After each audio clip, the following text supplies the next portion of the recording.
Greetings, everyone, and welcome to a high-octane hoarding hullabaloo edition of Monster Party. Monster Party. Monster Party. Monster Party. Give me some Monster Party. I want it. I need it. I need some Monster Party. I need that in my collection. Cool. I need Monster Party figures. I love these things. I love these I love things. I stuff. love shelves of these things. Yes, and we can't get enough. That's right. Nope. But speaking of not getting enough, I am Matt Weinhold. I am Shawn Sheridan. I'm Larry STROTHE. And I'm James GONIS.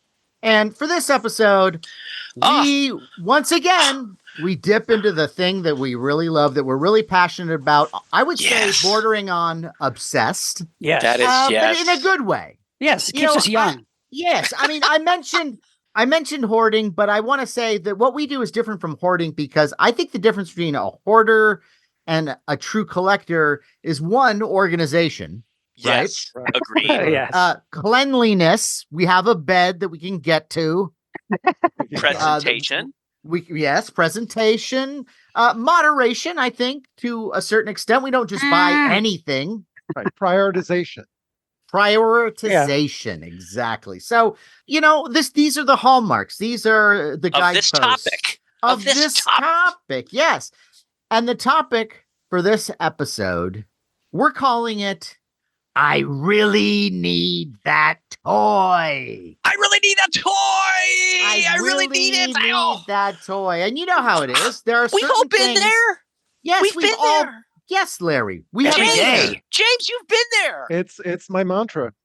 And And I'm we're with only you. in our 60s. I know, right? Whoa. Slow down and there, you know what? Grandpa. I'm going to be pre-ordering stuff on whatever website at the time, like on my deathbed. Yes. It's going to be like, you guys are going to have to work this shit out at the inquest. Did that figure come in the mail yet? To talk about toys, to talk about toys, we need a guy who knows and understands toys like we do, but more. I'll say, and man, do we have the perfect guy. I mean, sometimes we say, this is the perfect guest, and usually we're right. But in this case, it's so X marks the spot. It is so on the money. Oh, my me. Our guest for this episode is a new old friend of ours that we met courtesy of the folks at MeTV's Collector's Call. Collector's Call. Remember that, guys? Remember that? Yes. We do. Oh, yeah. He's an extremely talented writer, producer, and filmmaker whose work can be seen on such shows as Star Wars Resistance, Transformers, Teenage Mutant Ninja Turtles, Lost in Oz, Spider-Man, Ultimate Spider-Man, Iron Man Armored Adventures, RoboForce, Gundam, Requiem for Vengeance, and a host of others. And if you love Halloween and you love Monster Party, Gavin has directed music videos for legendary director John Carpenter. Yeah. Get out, Yeah. man. But some people would say, Matt, you said this episode was about toys. How does tonight's guest fit in with that? Well, you people, if you would stop interrupting me through my own voice, I will tell you. Aside from all of his other accomplishments, our guest is the co-founder of Wandering Planet Toys, a toy company that's currently making toys we really need. Please welcome Gavin HIGNIGHT. Gavin HIGNIGHT. Well, that was Welcome. such an epic introduction. I'm a little intimidated. It's a lot of very big shoes to fill. But thank you know what? You have the feet and you have the shoes. Oh, I do. And I have the mouth in which the feet will probably go into. Well, get in line. You're Mr. Toy. You are Well, Mr. Toy, apparently. In passion, definitely, but I am amongst toy maniacs, I know, because I've been in some of your homes. That's true. right. Yes, yeah. And when we filmed, I was in your home too. So Yes. That's right. That's yeah. right. Yeah. And yeah. you were brought in as this toy expert. Yeah. And How fun is that? How did you get into the whole MeTV collector's call thing that they brought you in as the expert? They were filming in Los Angeles right around the time that I met y'all for the first time. They were filming a collection with Rich Merrick. And Rich, I've known for a while. We do a panel at Comic-Con and at WonderCon about toys and stuff. And they had reached out for his episode saying, hey, we understand you're a maniac about this stuff and would know Rich's collection really well. And we'd love to have an expert come in and do what I do, which is try to tempt, you guys away from something you love. So that's kind of how it started. And with Rich, him and I, our collecting sensibilities are very aligned. So Okay. there was no shortage of stuff in his collection that I was like just drooling over and trying to, get What my does he hands collect? on. What kind of stuff does he collect? Well, he's definitely. I think the part that I really line up with him on is his interest in KOs and like knockoffs and stuff. Oh, okay. So yeah, so he's got really cool the knockoff that I tried for on the show is that Radio Shack van that has Mr. T's torso coming out of it. I've seen that. It's so cool. It's so ridiculous. His body is like so huge compared to the van, right? Oh, it's amazing. Yeah, it's like a van. There, someone said, "Oh, well, Mr. T's popular, and so are toy, remote control, moving cars. Let's put Mr. T's head and arms on a van." That's basically the toy. But so yeah, Rich is really in, like myself, into those because those are the toys that end up rare, right? Like, right. Masters of the Universe, He-Man and stuff are awesome. We love them, but there's a lot made, right? A lot of people have those. If you want a Nightmare Warrior, which was like one of those cool skeleton knockoffs of He-Man, those were probably only, in a few drugstores or something. Right. So yeah, love the knockoffs. Rich and I bond on that stuff, and that's kind of the path into Collector's Call. And I think, I don't know about you guys, but wow, what a cool crew, right? Because we've worked with all kinds of people in LA. Yeah. And I kept thinking, wow, these guys, they're so nice. Why are they? And of course, they're a Chicago-based crew. Right. Oh, okay. Yeah. They're so but sweet. Gavin, even more, the thing that I was impressed, I was really nervous about them being around my collection. Yeah. And they couldn't have been nicer. They asked me, about anything that they wanted to touch or move. Yes. They would say, Larry, can you move this, or would you mind if we moved? They always asked about every item. Yeah. And there was something, that's fine. Yeah, you can do that. Or for something I wanted to touch. And like when they asked if he goes, Larry, can we take the costumes out of the boxes? Can you do that? And I said, yes, I will do that. But they always asked, they respected the collection. Yeah. They were very efficient very too. good crew. When they were nice, and also they were also having fun. And that's very important because that's why we collect, because it's fun. Yeah, the whole crew is into that stuff. Yeah. Like, come on, we were fun. We were fun guys, okay? Yes, yes, Larry. We were also fun, but see, they created an atmosphere that allowed that to happen because we've all done stuff, and you walk on some set, and sometimes you can just feel it when you walk in the room. Oh, like, yeah. Oh boy. Yeah. In another life, I did a lot of music videos, and there you go. On camera, from background to like, quote unquote talent or whatever. And it was so punishing and so horrible. And the vibe is usually awful, and it's always behind schedule, and there's never enough money. So I think I got pretty abused / shell shocked on some of those productions back in the music video days. And then, these guys roll in. They're in your home, right? They treat everything with respect. They're on schedule for everything. Like food comes when food's supposed to come, and you get out when you're supposed to get out. So what a pleasant experience. Which I bring that up because not everything I've done in entertainment world is. So Yeah. Right. I hear you, buddy. When they were at Gene and I's house, they were shooting. They like everybody on the crew, from like a camera guy to like an audio guy. We all struck up conversations with Yeah. everybody. There's some interest that everybody had in something. They're asking about our toys and stuff, and it really was just. They had it down. They would have fit all the cameras and lights in our small space and make it work, and it just went without a hitch. It was great. And then Lisa, Lisa. Lisa's I know. she was super Lisa's great. so good, and Lisa, she has to be focused because she is the leader Right. of the gang here. She is the one who has to keep the ship moving, and so I understand that she has to be focused. And some people do that in a way where they just shut themselves off. Right. Where in her case, it's the exact opposite. She brings everybody in.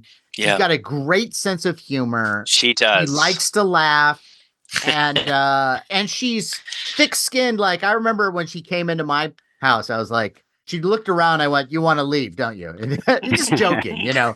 And she's like, "No, it's fantastic," and and that's what you want to hear. Yeah. Well, I found, to add to that too, that because you just never know, right? With hosts and talent and people, you just never know what you're going to get. And it was such a joy to see how enthusiastic and naturally curious that she Yeah. is. Yes. She's Yes. super intelligent and very Yes. curious. And she Very would be the witty. first to Questions. Yeah. and because she'd be the first to admit that she's a lot of times very unfamiliar with a lot of the stuff we're into, but she Yes. she asks about it and she makes jokes about it, and makes fun of it. Well, And I think it's one of better the that fa- she's my- not familiar. Yeah. Yeah. One of my favorite moments on the episode that Sean did was she wasn't familiar with hetera, but yet at the beginning of the show you mentioned Imagine it, that. and then you bring it up again, and she goes, "Oh, that's hetera." I mean, she Right. Yeah. Yeah, she pays Yeah. attention. Like she's- yeah. she pays You'll never forget attention. hetera. Yeah. No, Yeah, it was very surreal. Very surreal talking with Lisa Welch about Hedera and Gappa and like Tweaky. Oh. Like what's It going is on? in a wonderful It's way. a like- once in a lifetime experience. Exactly, Yeah, really. Sean. I'll bet you when you were watching Facts of Life, you never saw like Yeah, that in exactly. years to Someday. come. Yeah, you'd be talking hetera with Flair. It was like Yeah. crazy. in yeah. your house, in your Amazing. Yeah, house. it's Amazing. nuts. The Yeah, it's greatest, nuts. really. I mean, Collector's Call. What I love about it is not only is that she's great, and not everything is about monsters, science fiction. There's Right, other right. great collection, and because of her enthusiasm, Yeah. when I've watched the show, it's like I get that enthusiasm from her, and I get interested in the collection, even though it's something Right. that I may not purchase. Like there was a whole Garfield show, and there Right, was this, car show, and they were neat, they were interesting, and Yeah, also, just collecting I in can identify general. with all of these collectors, Right, this right. passion. that You've we come all a have. long way. Because there was a Yeah. time, Gavin, where if there was something in your collection that he wasn't interested in, and you went like, "Look, I got this," his whole face would shut down. Literally, like you know how like Iron Man has that armor that just kind of appears. Yeah. That's with Larry. It would just go. Chung, chung, chung. Now I don't think it's an act, Larry. I think you are genuinely, when you see a collection and it's well curated, I think it genuinely impresses you. Yes, But that is true. But speaking of which, like Gavin, like when you came over to our house and they were setting up, as soon as you came in, because there was quite a bit of wait before they start shooting, we just like hit it off and started talking about toy. Like, I mean, talk about kindred spirits. Yeah. Because you have, I mean, looking at your collection behind you and your company, we could talk all night with you about toys. Yeah. I I felt that same way. We were like aligned. I was like, Yeah. oh, I was like, this is like one of my best friends I didn't know I had. Totally. Yeah, exactly. So speaking of toys, then you came from this production background. You've done a lot of writing and producing and filmmaking. You broke IMDb. There's so much stuff. I try my best. So how do you go from that to, hey, let's make the action figures of our dreams? Yeah, it's funny because I like yourselves, I've probably been doing the research for it my entire life, right? Like we have strong opinions about what works and what doesn't. And so those thoughts were already there. I had, I've published a couple comic books. So working like a pipeline with an artist and approvals and stuff, those kind of skills were already kind of softly developed. And, there was this point where there's a company called Marauder Gun Runners, and they started off by making guns for GI Joes, right? Like, oh, we're gonna just arm your army kind of thing. Huh, And, that's cool. and that evolved into, okay, we're leveling up now. We're gonna make figures. You know, we're more secure. We're gonna do figures now.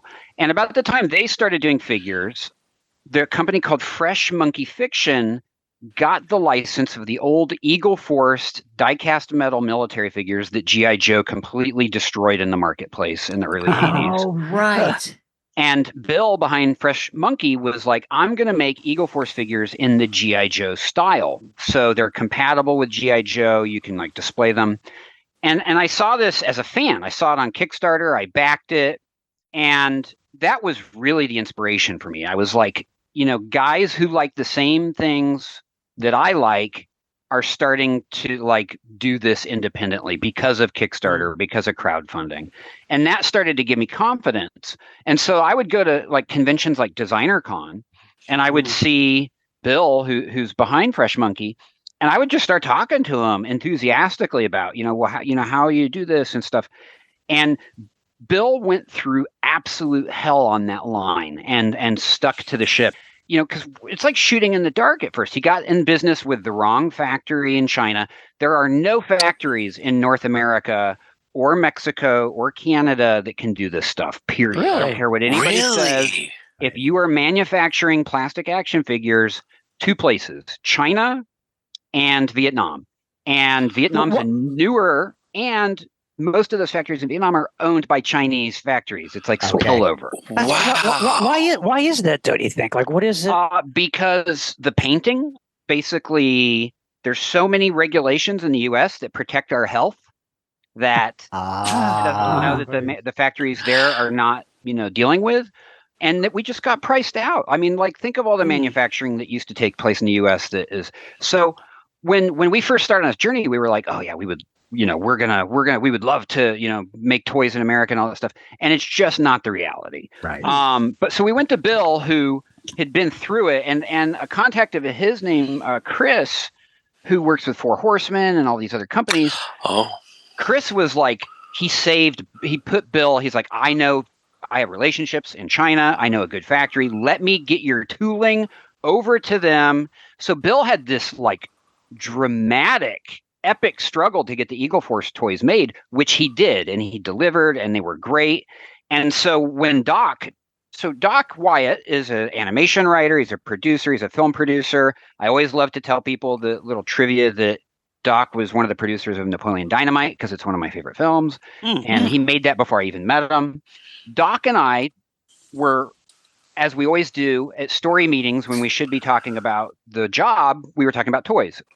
You know, we're very much like you gentlemen. And we were just, you know, kind of pontificating about what we would like to make and stuff. And I started telling him, like, you know, I think I really want to make action figures. I was like, what? And I knew he's a fan. You know, I already knew he was a fan. I said, you know, what do you think about The Prisoner? And he was like, I'm in, let's do it. That was it, you know? So we went to Bill at Fresh Monkey Fiction, and we said, Bill, we know the hard road you've traveled.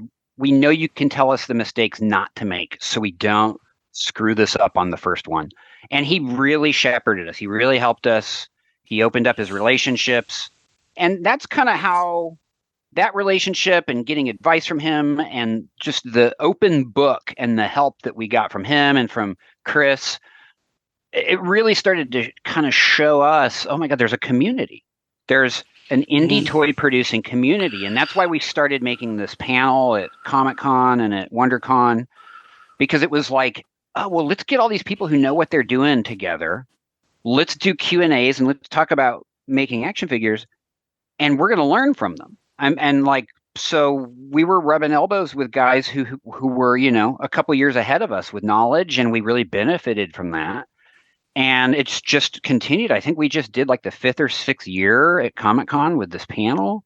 Wow. Has it really been that long? Maybe I'm exaggerating. Maybe it's like the 4th or 5th year. But anyway, there's a great community, of people helping each other out with this stuff. That's kind of how we got on the journey. We've had a friend of ours, Jason Lindsay, He did Biff Bang Pow toys. Oh yeah, yeah. Mhm. Yeah, great guy. I have and, some of their toys. Yeah, Yeah, as you do wonderful too, I'm stuff. sure. Yeah. Wonderful stuff. When I think about him, I think of you because it was a situation with him where he went after Flash Gordon and that license because of how much he loved it. Yeah. Right. And it really shows in the product because it's so beautiful and perfect. And so now we cut to you and the prisoner. That seems like something that would be a little difficult. I wouldn't even know where to look for that Yeah. license. You know, I will be completely transparent and tell you that when I approached ITV, the original approach was about Space 1999. Okay. Wow. I'm a huge fan, Me too. and I've never quite gotten the figures I wanted. You know, right. we really wanted 1/18th scale, like 4-inch Star Wars style Space 1999 figures. Right. And we reached out to ITV to pitch that, and you know, we reached out through our lawyer, through our attorney, because she's smarter and writes better letters than us. And sure enough, ITV responded. We couldn't believe it. But they were like, that license is out. Thank you for your inquiry. But the small action figure, the 4-inch or whatever license, someone else has. And I was like, okay, bummer. You know, it would have been fun to make that. I was like, but they're talking to us. Like someone has replied to us.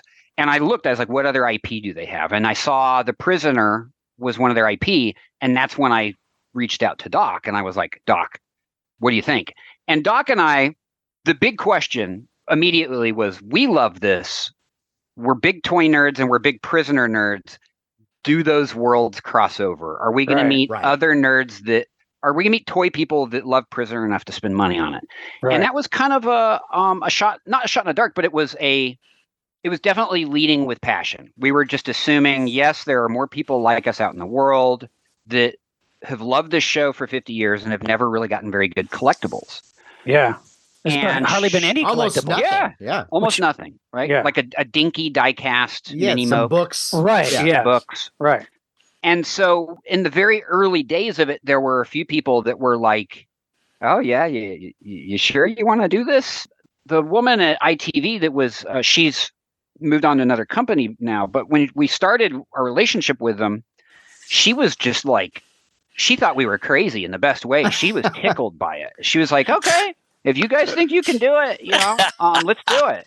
And so she worked with us and we negotiated the license and they were very supportive. I just think they didn't also know what to expect in our early, also because we were unproven, you know, that we were just two super fans who may or may not raise a Kickstarter and disappear with everyone's money, right? Like who knew? Right. Because a lot of stuff from Kickstarter can self-destruct on the launch pad. Right. But we had done our due diligence. We talked to people like Bill. We found a factory, you know, that was reliable. We got help. And so yeah, the question, you know, are there Prisoner fans who want a collectible was answered with a very mighty $220,000, right? Wow. We did it. Like we pulled it off. And we met this amazing community of Prisoner fans all around the world. We were shipping toys to Japan, I think Australia, New Zealand, and shipping internationally, by the way, is brutal. But when you do a show from the BBC, you have no choice, right? Or not from the BBC, from the UK and Right. But yeah, so we did it, and we met this amazing community who came together, who pledged for them. And I think for 9 to 12 months, because the other thing we did that was really stupid of us is we launched this during the pandemic, you know, like, yeah. And that was a double-edged because at one aspect was shipping is screwed up, factories are screwed up. How are we going to deliver? How are we going to get stuff across the ocean to our backers? But everyone was self-medicating so heavily with whatever it was that would make them happy. Yes. I think there were people that were like, I'm depressed. I'm going to go spend $300 on these Prisoner figures because it's going to cheer me up. And I think the toys delivered after the pandemic was over because of the challenges with the worldwide shipping. But we really just tried to communicate to everyone bi-weekly, monthly, you know, this is where we're at with manufacturing. We try to be as transparent and honest about the process, because it was fascinating to us. We were learning as we were going, and we were like, well, let's just share this adventure. And it was tough. It was tough to get the toys in everyone's hands that first time. We had worked with a terrible fulfillment company. It cost me about 7 months of my life fixing mistakes because they'd shipped things so poorly. Oh. Yeah. But it was our first time out, and Doc was. We were both unwilling to. We didn't want to screw other Prisoner fans, basically, is what it came down to. You know, we were like, we came at these because we loved the show, and the last thing we want is for someone to we don't want to ding the show, right? We don't want to paint someone's Prisoner love because they paid $40 for an action figure and it shut up crumpled in a box, right? Oh. Yeah. Well, Gavin, I remember, I mean, I think I told you this when we were at the collector's call shoot. The first time Gina and I met you was at a Comic-Con where I think you had a Wandering Planet booth at Comic-Con in the dealer's room, and your figures were coming out. There was like a pre-order, and that's where we first saw. I think you had a prototype on display. I'm like, holy shit, you know, because I'd never, you know, we've never seen a prisoner figure, and like it was like, we gotta get these, you know, and so it was just perfect. And the other thing I have to say too is about your figures, the 4-inch or the 3 3/4 size figures. Yeah, you know, a lot of companies make those size figures, but it can sometimes, because of that scale, it can be iffy with the likenesses and the details. Yes. Like the faces and things and the details aren't always right. But your figures, like the Patrick McGowan face and all the likenesses, are so well done. The Wave 2 figures are amazing. Like the fact that there's a Peter Wingard #2 action that gives me so much joy. Me too. And you have the Butler from the Chimes of Big Ben, like all the characters, but the likenesses on that scale are so good. Thank you. I'll tell you, it was a very conscious choice, so I appreciate it. I, like you, feel the same way. I was like, I love the Kenner vibe, but I feel like there are modern companies that use that vintage vibe to be lazy, right? Yes. Absolutely. Yes. Right. And so when Doc and I sat down and we're talking about approach, we were very much like, we wanted to evoke that nostalgic feeling of a Kenner action figure, but let's utilize modern, quality, modern sculpting and modern paint. And let's really pay tribute to these people. We also, we'd snuck in a ball joint on the head, so you could do like maximum. It looks like a vintage toy, but you can do an angle on the head, which to me is important when I pose toys. Yeah. And we snuck in on the male bodies. We couldn't do it on the new female bodies because the wrists are so thin, but we snuck in wrist articulation. Yeah. So like, if you're looking at it on a card and you never open it, you feel like, oh, this is the toy that was never on the shelf in 1982 when I discovered the show that I want. Right.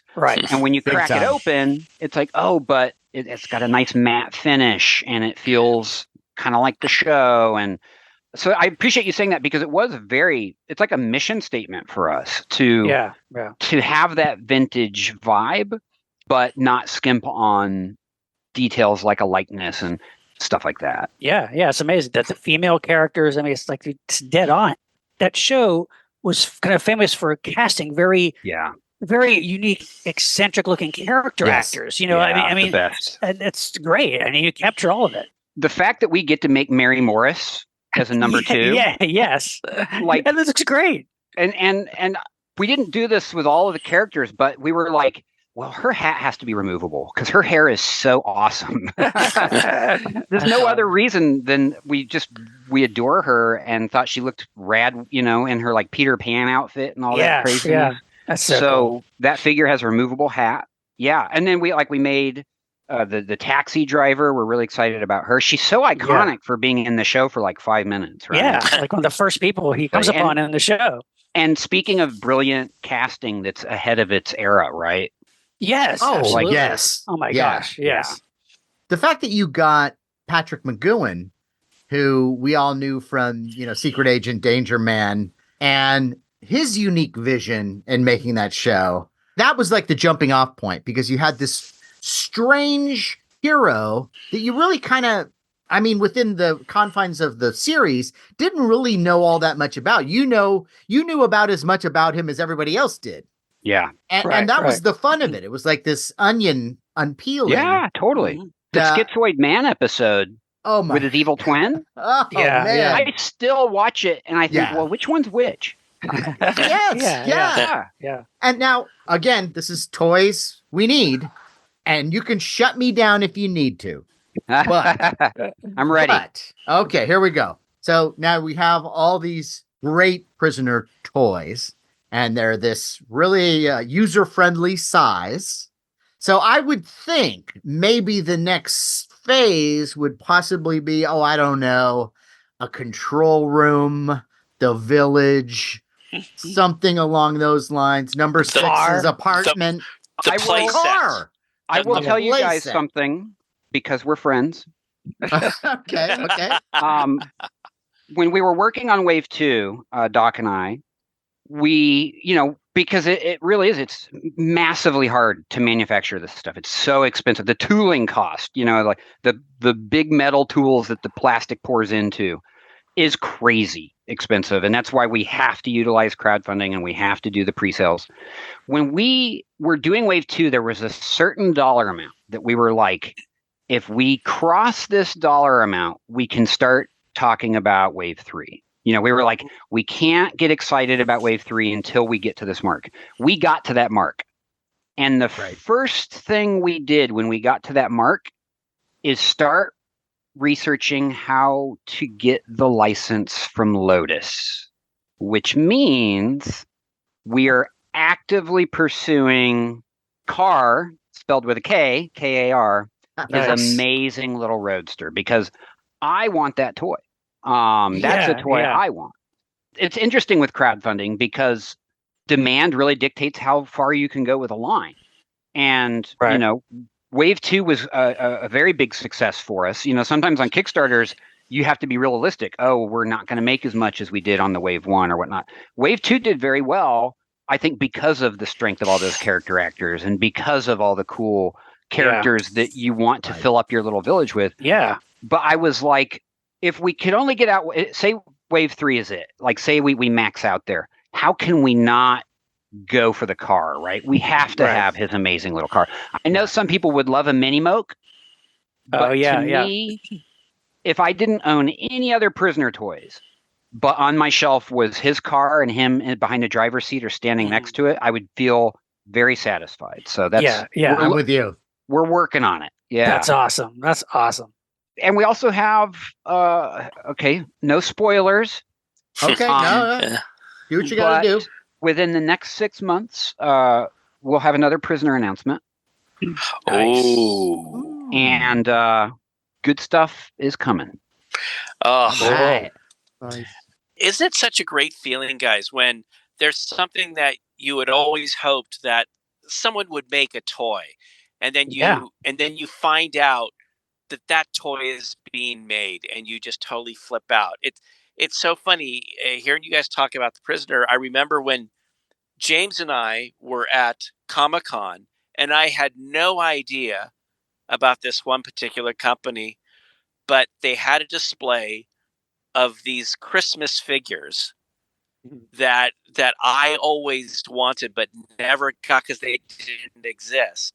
And it was the Rudolph figures. Oh yeah. Oh yeah, all the That's Rankin right, Bass yes, stuff. Yeah, yeah. I remember that. Yes, like Flying oh my Mantis. gosh, and they were so well made. And I flipped Wonderful. out, and James and I looked at them, and they had all of these little figures there, little snow scene. And of course, I whip out my wallet. I'll take all. Oh no! Oh no! It's just a display, and they'll be coming out in the next 6 months. And James and I were like flipping out because I wanted those Rudolph figures right now. James, do you remember this? Yeah, because This was they're so screen accurate. It was like having the puppets. Yeah, It totally. was Yes, that yes. cool. Yeah, You know? yeah. They're perfect. But, yeah. The fact of the matter is that our generation has grown up not only to be fans and collectors but producers, and there's this community. It's like everybody sort of has the same frame of reference and wheelhouse and wants like the same thing, which is beautiful. 7 years ago, we did a topic called "The Island of Wish List Toys." That's right. Yes. It was our holiday episode. where we did a roundtable. Oh, what toy would you really like to see come out? And I think it was Matt who mentioned The Prisoner. There's never been a Prisoner figure. Nice. And that is not Prophecy the only. fulfilled. I just re-listened to that episode. There are several things we mentioned again 7 years ago that have since actually come out. That's Like, nice. give me another one. Do you remember? Sean had mentioned, because Shape of Water had just come out, and Sean said, I hope someone does an Amphibian Man. Lo and behold, it didn't take NECA long to do that. Right. Matt, I think you mentioned that you wanted the Mad Max Interceptor diecast. Yeah. That has since come out. Nice. I mentioned, that there's never been a series of figures from the classic Willy Wonka and the Chocolate Factory. Nice. Nice. Funko Look at that. Reaction is coming out with all the kids. Little by little, it's happening, and it's but great. also it's different from our generation too, because kids today, but it's true though. Every movie or TV show or pop culture success of any kind has toys come out, because that's just the MO now for everything. When we were growing up, it was not the case. It was simply there was all kinds of things that movies and TV shows that just didn't have a toy for it. Now it's like a given. But Or that's the wrong shows. No, Sean, wrong I'm movies sorry. and shows. Sometimes, yeah. No, and Gavin, maybe you can chime in, sir. But Sean, I have to disagree with you, because everyone wanted to capitalize. Okay, Star Wars in a way was a fluke. Okay, that Star Wars, when those Star Wars figures came out, everybody wanted to do Star Wars.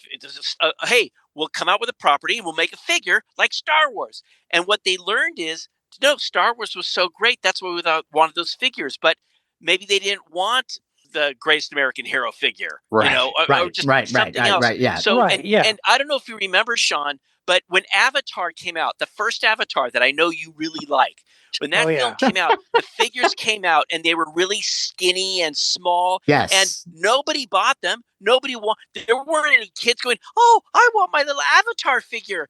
And so when Avatar 2 came out, there was nothing. Yeah. And I think it's like, maybe back in the 80s, Gavin, you can help me out here. There used to be a thing, okay, we'll have this property come out and then we'll have the action figure. But nowadays, I think they're more restrained, because they know that it costs so much money to make a toy that, you have to be really, really careful. Yeah. About I guess what I mean, Larry, is like it's coming out. Yeah, it subsided since then, because you're right. But like when Star Wars came out, it was like almost everything at the time, was coming out with the toy, because they think, oh, it's going to be like Star Wars. We'll make, but Right. You're right. Even if an action figure line isn't popular and dies, but the fact that it even was made, like for instance, before Star Wars, like I saw Logan's Run. I was like, oh my God, Logan's Run is so cool. I want, and MEGO came close. MEGO actually had prototypes. They were going to make Logan's Run, but they didn't. Close. So, but like things like that and of course, Logan's Run, still somebody has to do that line. But yes. Now it's interesting now that there's so many things that we grew up with that we love that are finally coming out with figures and are doing well. I mean, like The Prisoner, like these Willy Wonka. Yeah. Right. I think Logan's Run would do well. Here's another. I think so too. Logan's Run would do well, but that's one we've talked don't about. you think? Yeah. Hold that thought.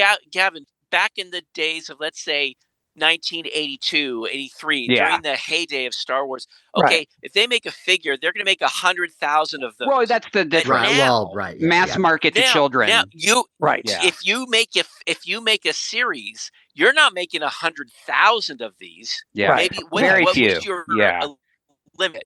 But it's more collector what would your based, average be? right? It's more adult collector based that they're going for. Right. But would it be like 2,000, Gavin? 2,000 of like your main character, or is it very? I think there's a huge gap, right? Like between, okay, Blade Runner 2049 came out. Let's make the Ryan Gosling, and let's make Harrison Ford from it. Right. Like, okay, there's that. And we know who's buying those, right? They're all on this podcast. Right. Well, not all of them. Yeah. And then there's Spin Master doing, or there's like, okay, how many Batmans are going to come out this year, right? How many? Right. So there's just a huge gap, right? Yeah. I think that it's two markets now.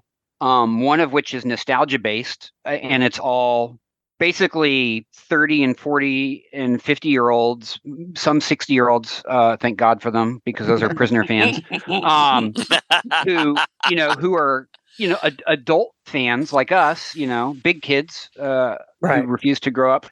And then, like the other toys, I have nephews who I would show them an action figure and they look at me like I'm an idiot. You know what I mean? Like they're playing video games. I can at least break bread with them on Legos. There's at least some crossover there. Right. But yeah, it's just two different worlds now. And like, but yeah, there was that craze, right? And some of that stuff, man, I would kill for that little Volkswagen and Greatest American Hero now, right? Oh my God. Yeah. That's so hard to get. I know. Yeah. When we make if we can make the car from the Lotus from Prisoner, which reminds me, we need to get back. We need to chase that contact who we were talking to.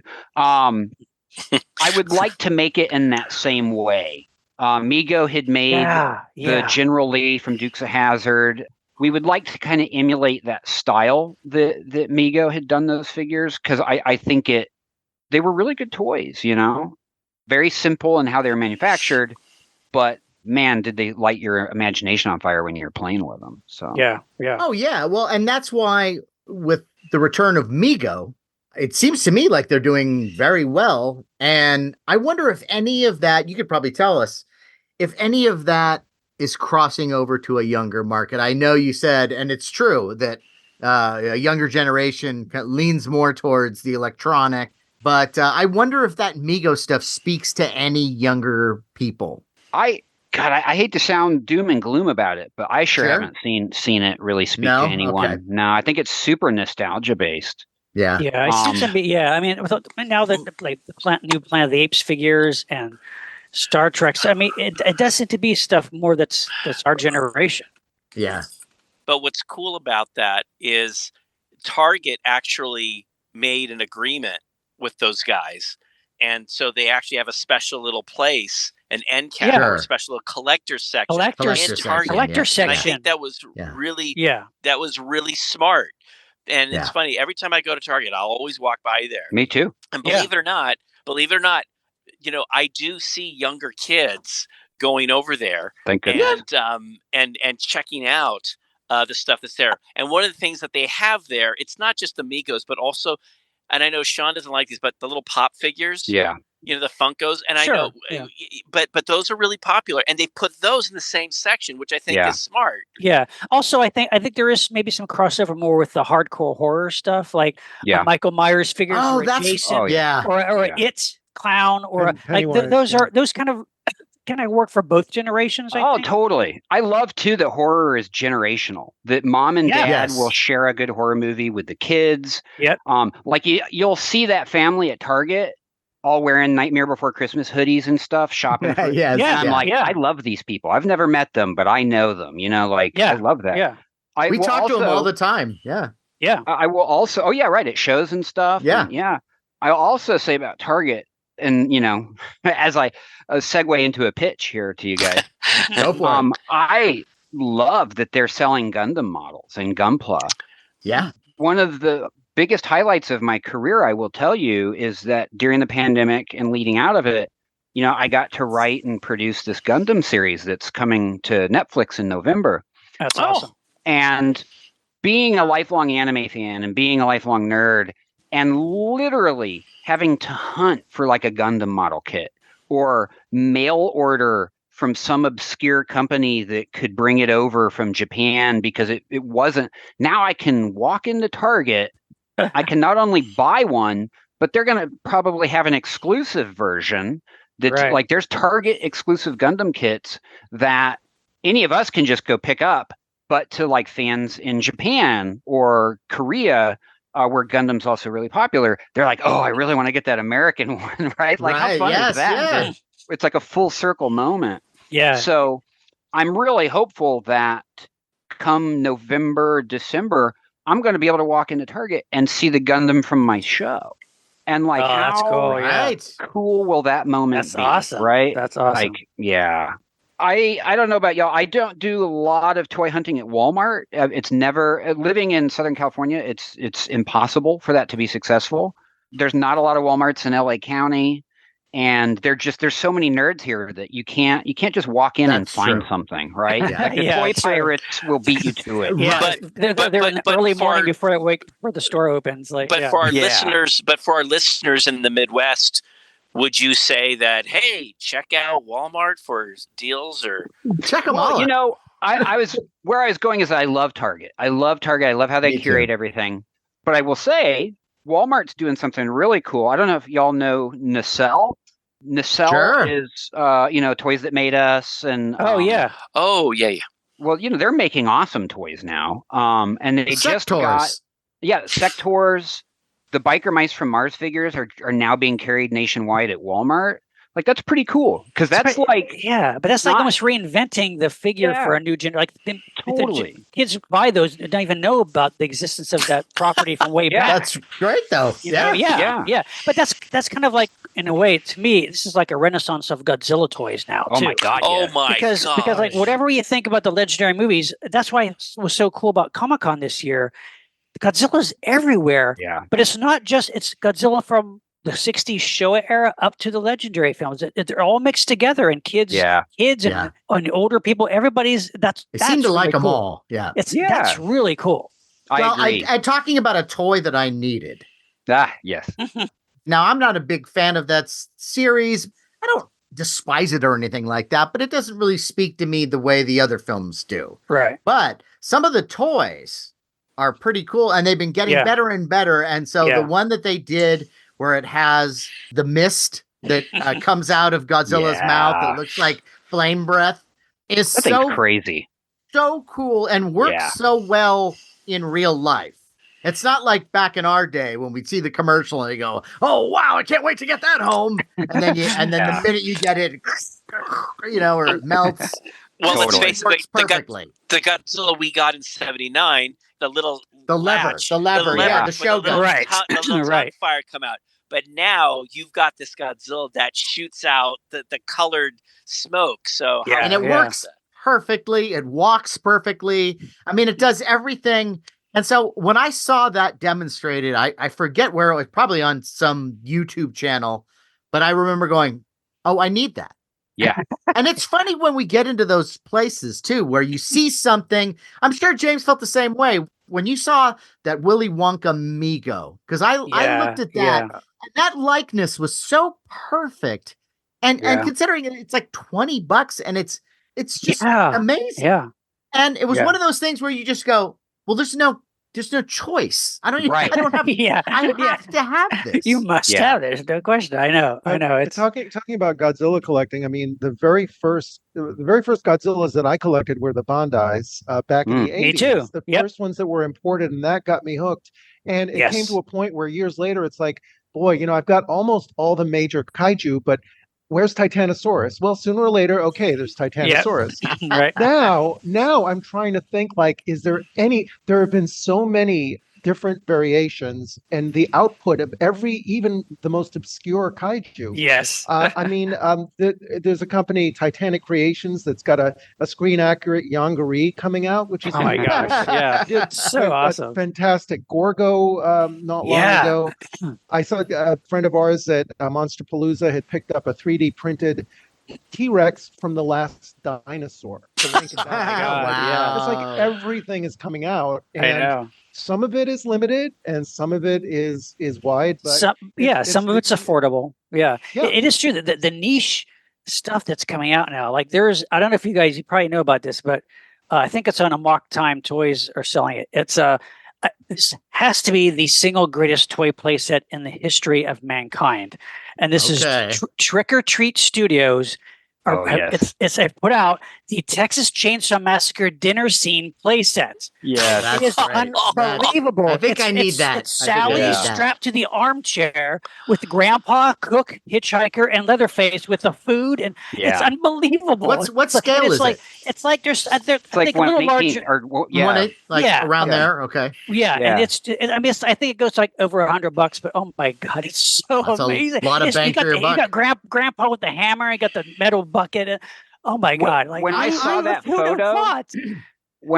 photo, I thought some jerk had created it with AI. I was like, it's like, this does can't really be real. exist? This I isn't, know. yeah. It's Yeah, incredible. they're making great toys. I don't know if Oh my y'all God. have Yes, they seen the are. green slime figure they made. Oh, are you kidding? I have Yeah. all of them. Yeah, Yes, I love their toys. They're making great God. stuff. I love their Yes. choice. I have to say though that, and I believe it was, I think McFarlane did it remember when they did a series of they were like little dioramas, horror dioramas, and they did one Yes. where it was the Nightmare on Elm Street. I think it was Dream Warriors, and it's got the big Freddy snake slug thing eating the girl. Yeah. And so I love anything like that. Yeah. So I got that, but then they put out a Texas Chainsaw scene where it's Leatherface whacking the dude right outside the door, the big metal door, which is to me like one of the scariest sequences in a movie ever. Like the first time I saw that, it's so abrupt and fast and brutal and shocking. Yeah. That's something I could use more of. Dioramas, anything that has sets up a little world, I'm in. I'm in it to win it. You know, one thing, guys, that we're actually looking at with Wandering Planet is maybe, and fitting, I would talk about this here. We're thinking about doing like a like Wandering Planet horror or Wandering Planet monster, to continue to focus on stuff in this, because monster toys always sell, right? There is never, like, you're never going to make a toy of a monster and it's going to sit in a box in your garage for the next like 10 years. Right. Like, not if I have anything to say about it. Yeah. Like monster toys are always, because you don't even have to have seen the movie to enjoy a monster toy, right? That's true. That's true. Yes. You just enjoy it for what it is. But For sure. we've had some conversations about this stuff, and it could be cool. Like there's stuff we're pursuing. Yeah. NECA put out a great 7-inch Vincent Price figure. Oh, that is so amazing. And the accessories, you get, I mean, of course you get a skull and a raven. It's amazing. You get his record albums. You get a little tiny cooking Price-wise cookbook. Yeah. I mean, it's incredible. And you get him at different ages. It's just incredible. It's incredible. It's great. Yeah, I know. It's a must toy. And isn't it great, guys, that maybe in the past, like the $6 million man toy that came out in the 70s that I had a problem with. It seems like nowadays it's like a toy company will really do their research to put in the cookbook and the raven and the skull to make sure that you have all the things that this character or toy would need. I mean, that's well, because I love that. They're also collectors. They want so and they want it screen accurate. They want it, But yet at the same time, I would like some toy makers to do like with the Godzilla. I love gimmicks. I love any toy that does something, and that's why I think I'm sure everybody here loves the Shogun Warriors and Jumbo Machinders. And that was I remember that was the item that Gavin had for me on my collector's call. That's right. Yeah, and that's not an inexpensive item. That is a very valuable item. But I love that shit. Anytime something does something, and so I would love to see a few more things like that, because if you go back to one of my favorite toys that I have.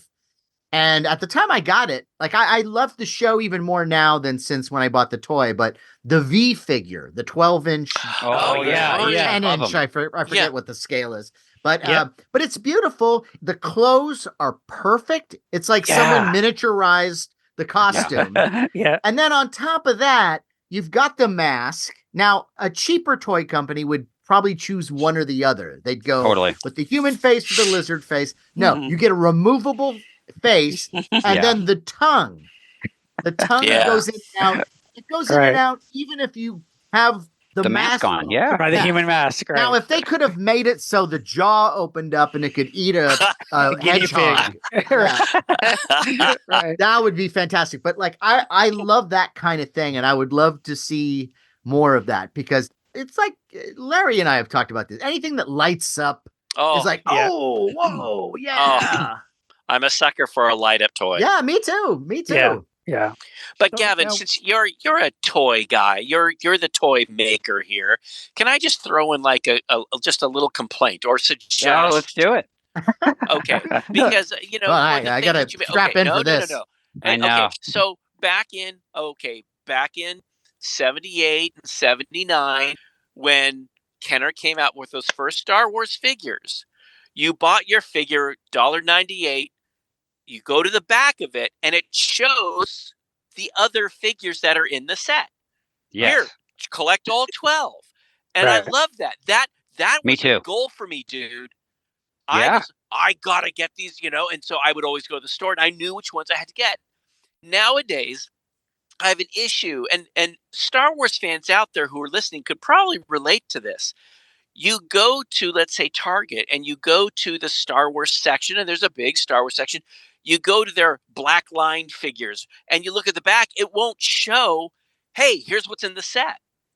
It'll just show Interesting. like one or two, and it's like, dude, what a company? What are you doing? I It's agree. almost like they put other information, but it's like, show me what else is in the set. And so what? I gotta go online, go to your company, and check out the figures. It's like, no, make it easy for me. Yeah. Put it on the back. Or remember when you got a ship, and there'd be a little Little catalog, booklet. and it would Yeah. show you all the other neat Love things. those. A Right. book. Go. Where are those days? Yeah. How are you gonna What's know? happened?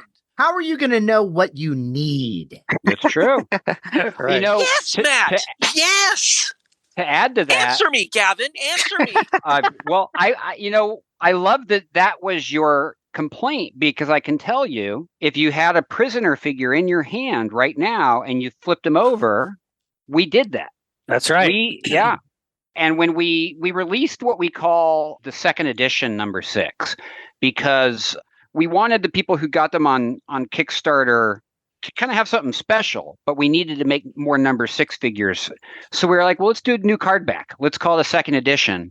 And one of the things I loved, to your exact point, when I was a kid, big G.I. Joe. I'm a big G.I. Joe collector.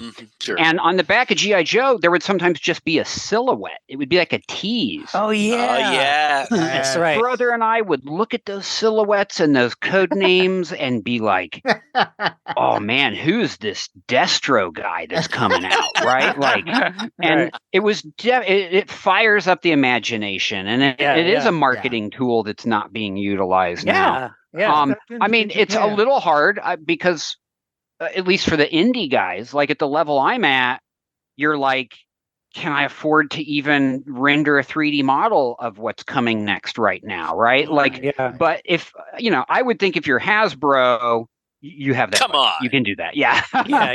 Yeah. But yeah, I love that.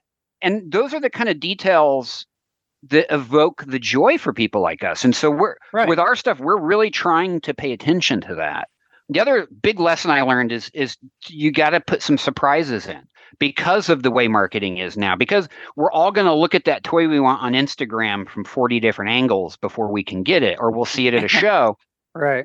What can you do that when you finally get it home and open it, there's still a surprise in there for you? And that's like why we put the wrist joints in on the prisoner, because we were like, well, let's give everybody one more little fun thing they don't know about.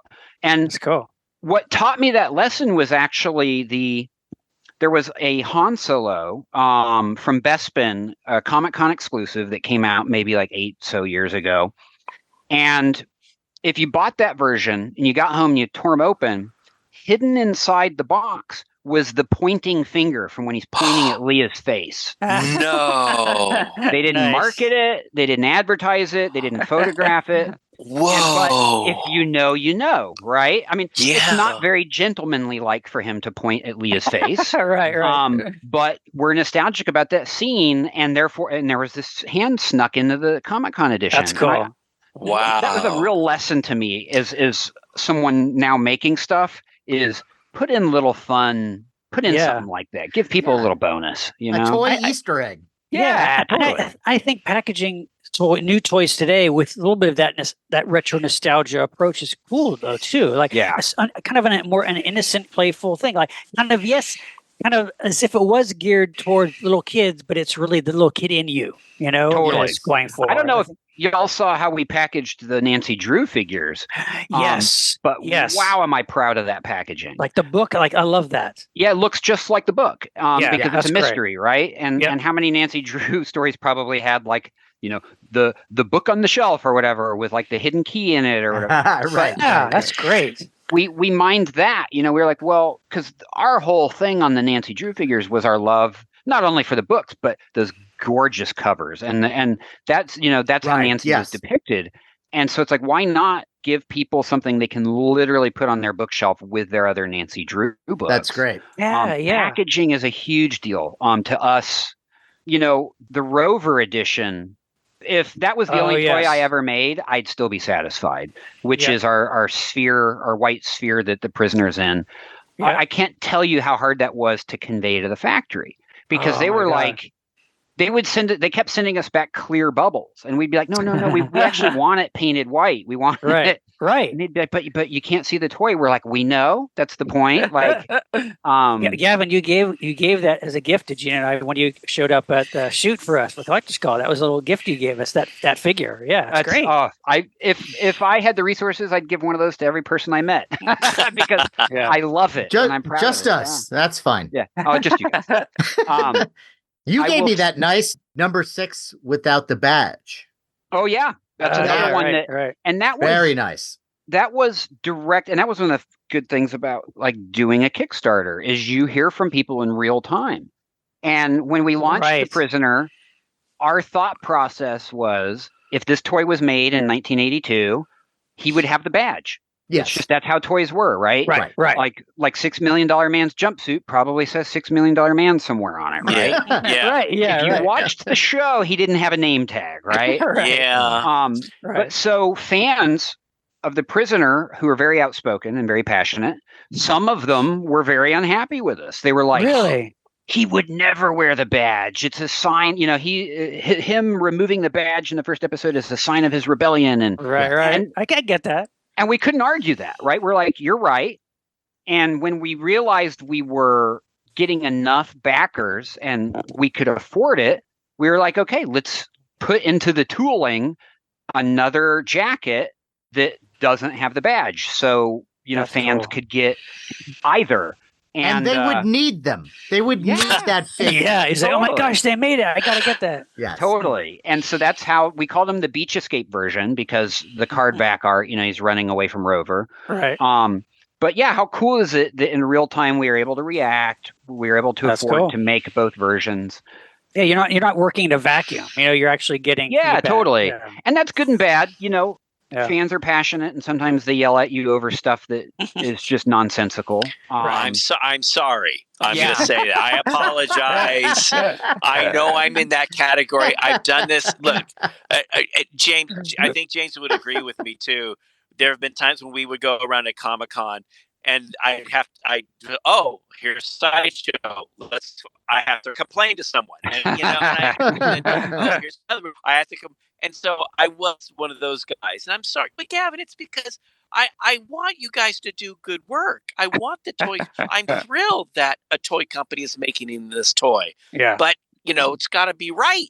No, right, James? Often comes from a place of passion. Yeah. And when it does, you can roll with it and you can understand it.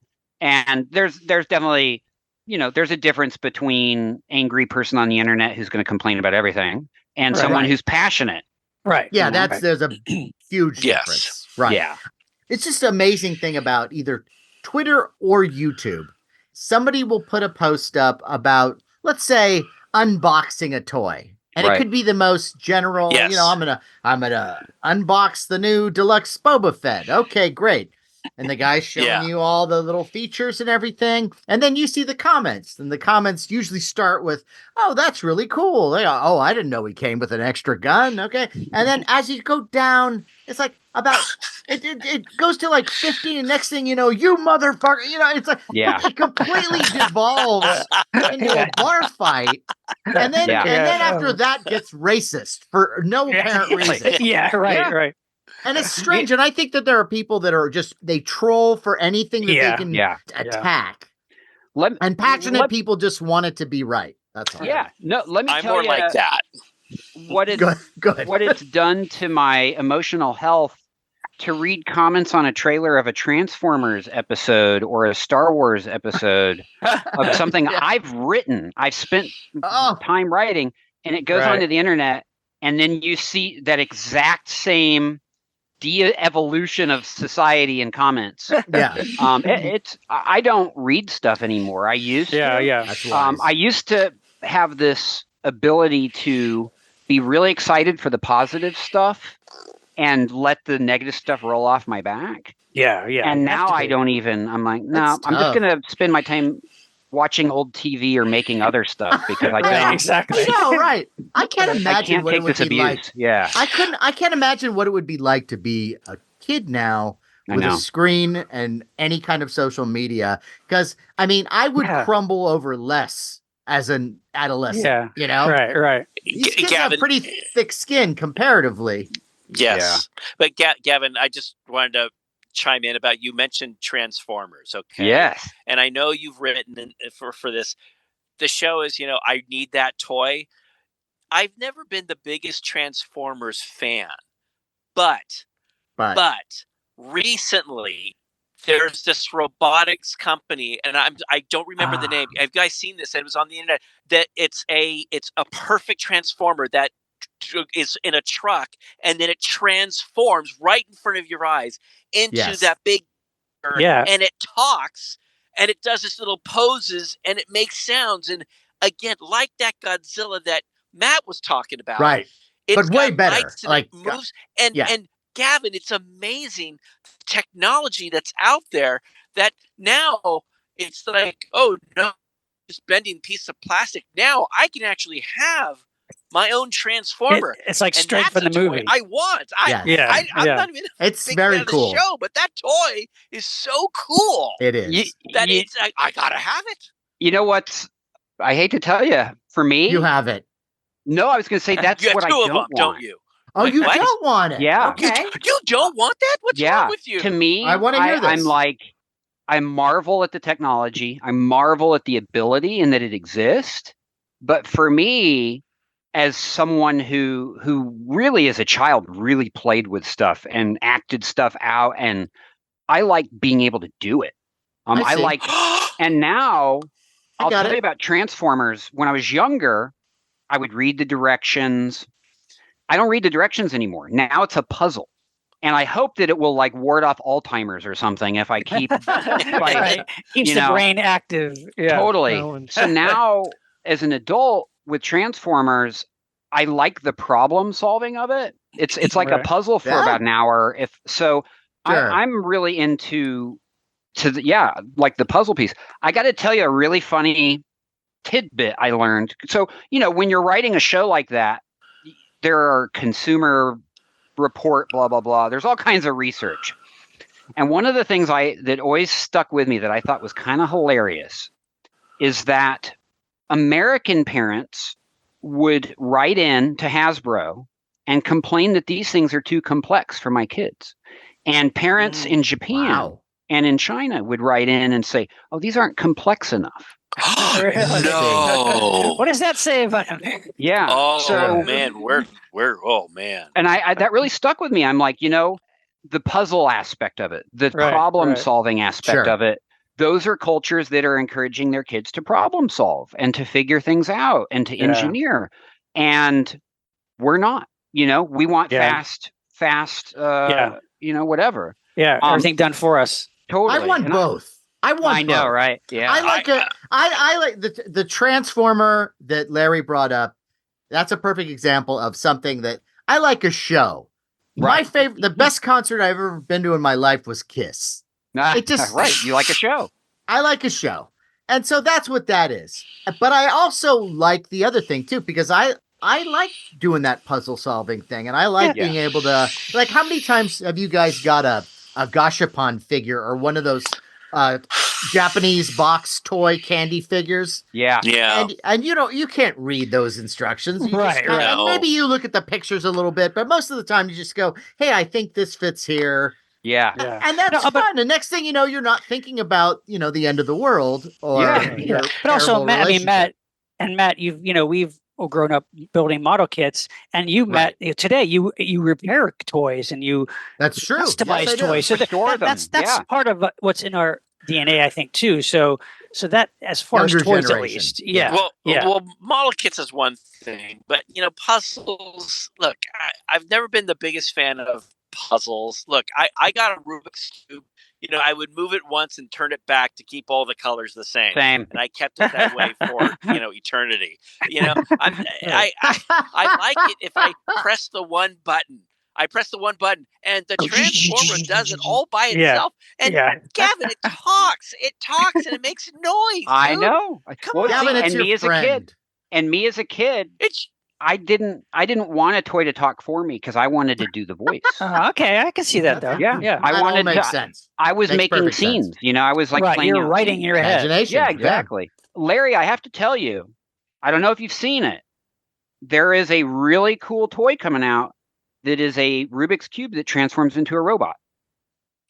Does it stay the same colors, sides, or does it mix its colors? Well, I think when you transform it, its cube form is it. Okay, but well, I'll have to check that It's out. like an homage to Rubik's Cube, and it's totally like 80s era looking transformer. That's cool. That's it's really neat. That's where I drew the line with the transforming robots, where it was like, I'm a lighter, but now I'm a robot. Like, it's like, I mean, it's cute. It's cute, but it's like, where's the practicality of it? Matt wants the one that turns into the machine gun, and then the lighter with the cigarette. That's what he wants. Keep talking. Keep pitching.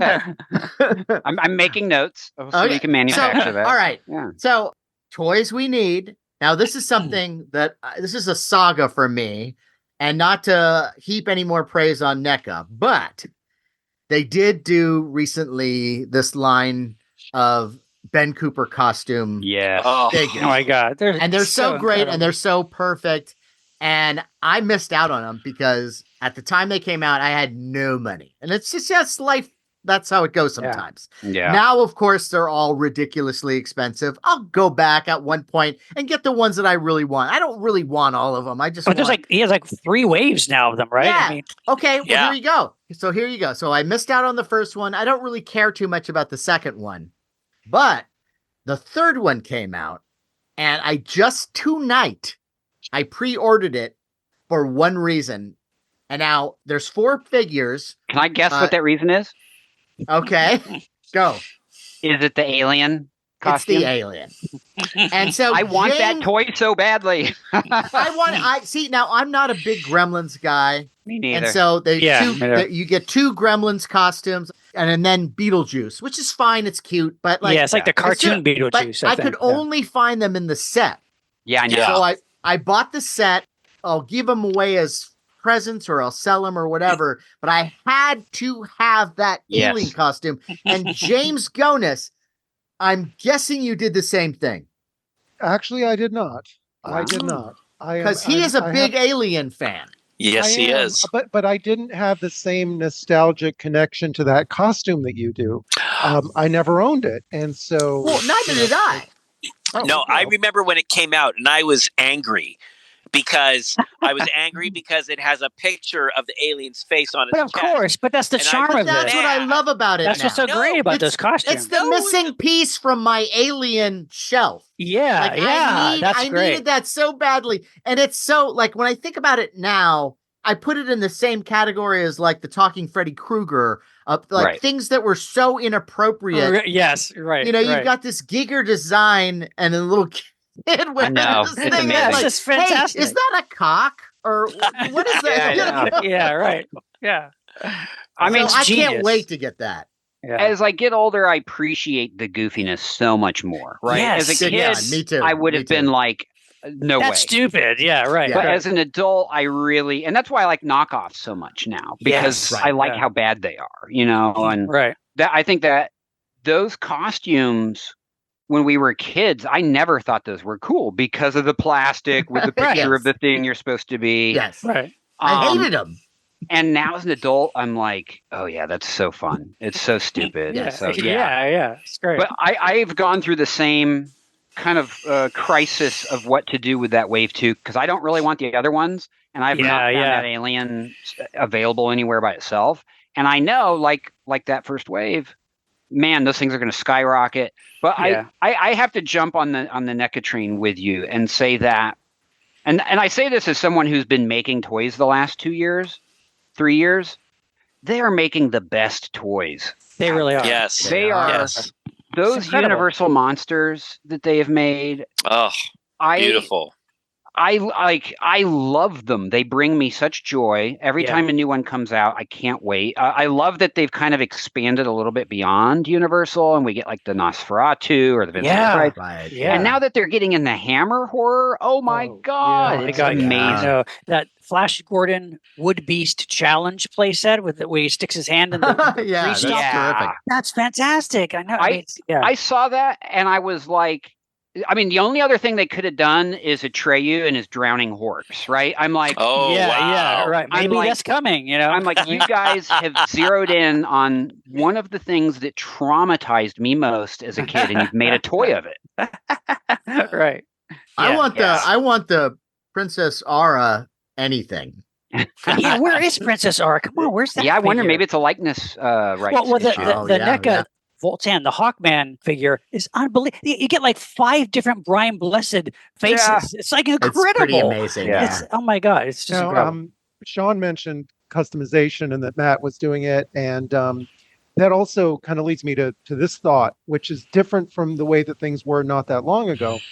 At Comic-Con, I stopped by the NECA booth and I asked them if the Sheriff Brody was going to be Oh, finally for released. Jaws. Right. And I was told, no, it will not happen because his wife doesn't want a real likeness out there, even though they did a Funko Pop. She doesn't want the real likeness. So, I mean, I go on YouTube. There's 2 different head sculpts, good ones, of Roy Yeah. Scheider as Brody in that scale. So it's like I go on classictvtoys.com, I get the body, I find the clothes, I Yeah. put it together, and I paint the head, and it's actually fun. And then I have the figure I Yes. want. This was not that easy to do a few years ago, and True. that's changed. No. as Yeah, far yeah. as Yeah. being a toy With collector. 3D printing and resin printing. Yeah. Yeah. I was just going to say, on that same note, it's very frustrating for me at the same time, because one of the things we're really striving to do with Wandering Planet is make things officially licensed.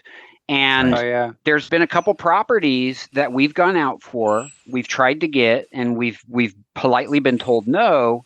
And then we see some guy on Instagram or Etsy making it anyways. Yeah. And we're like, guys, you should have said yes, because like we would have, at the very least, you would have been making royalties off of us, and we would have Right. like respected.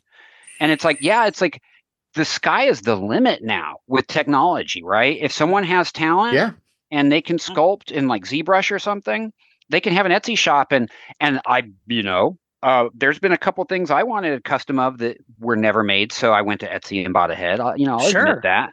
But yeah, it's a little frustrating as someone trying to kind of do it the quote unquote right way. And and the difference is, if we make it, it'll be manufactured and it will sell for a realistic retail price.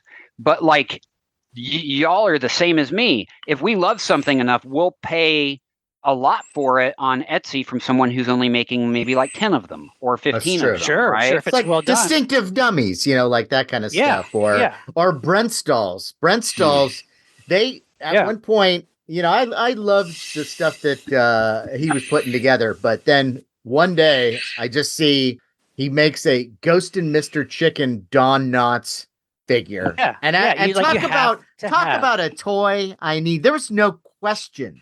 Yeah. Like, I immediately go, I have to have Yeah. this, and I need 2 of them to give Yeah. to Dana Yeah. Gould. Yeah. No, it's true. It's like yes, it's great that MEGO is now putting out these toys for $20, but when Distinctive Dummies put out a Trog figure for 90, I'm gonna get it. Right. Yeah, No there you question. go. I'm gonna have it. It's because it's But- perfect. The good news about customs, though, now is that because there are so many MEGO figures, and you can go to the World's Greatest Superheroes Figures Toy Company. Yeah, and you figures can get toy- all the accessories and Yeah. MEGO knockoffs and everything else. And so there's so much stuff out there that, at least when it comes to clothes, you're mostly covered, unless something is super unique. But distinct. Yeah. Yeah. Yeah. Right. I mean, I've also enhanced toys that are licensed, right? Like yes, Yeah. I have this condition where I cannot not buy an Indiana Jones toy. I have to buy them all. I love Really? him. Wow.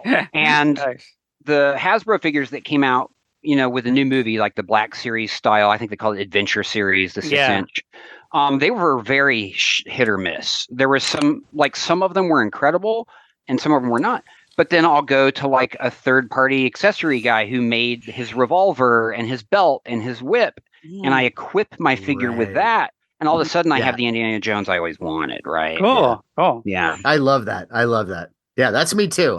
Anytime I see something like even the Ghost of Mr. Chicken one that I had was great, but the shoes were wrong. Right. So I got the right shoes. And then, and then BRENTZ also did, which is, I think, one of the greatest things they've ever done, is the Westworld Yul Brynner figure. Yeah.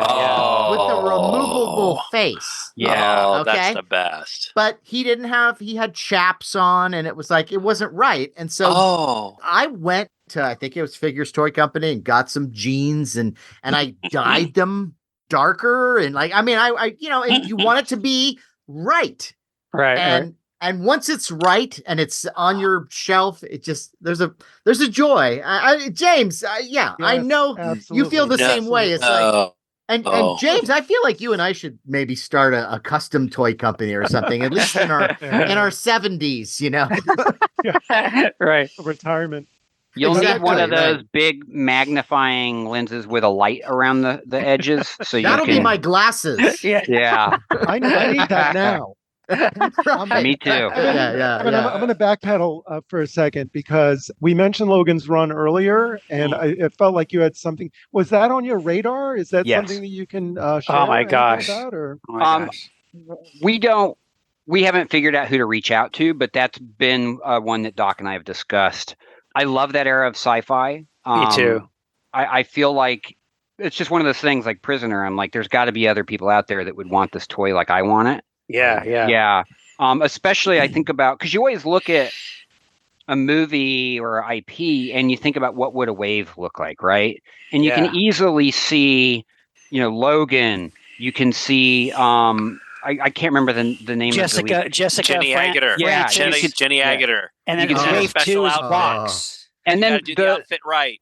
The robot dude. Box. Yeah. Box. Yeah. You have to do Box.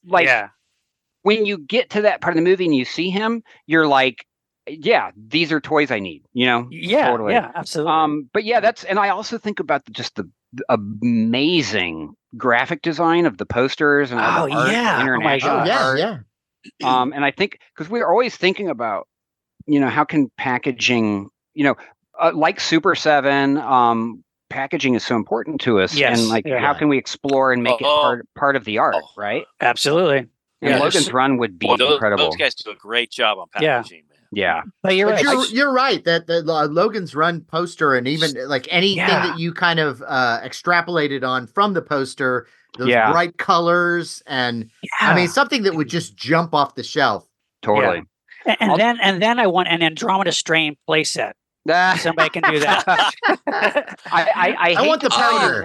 Whenever someone uses the term playset with us, I do tune out. I get because it's so you can't do it. It's no, I know. It's Sure, of course. Yeah. Well, can I just ask this, Gavin?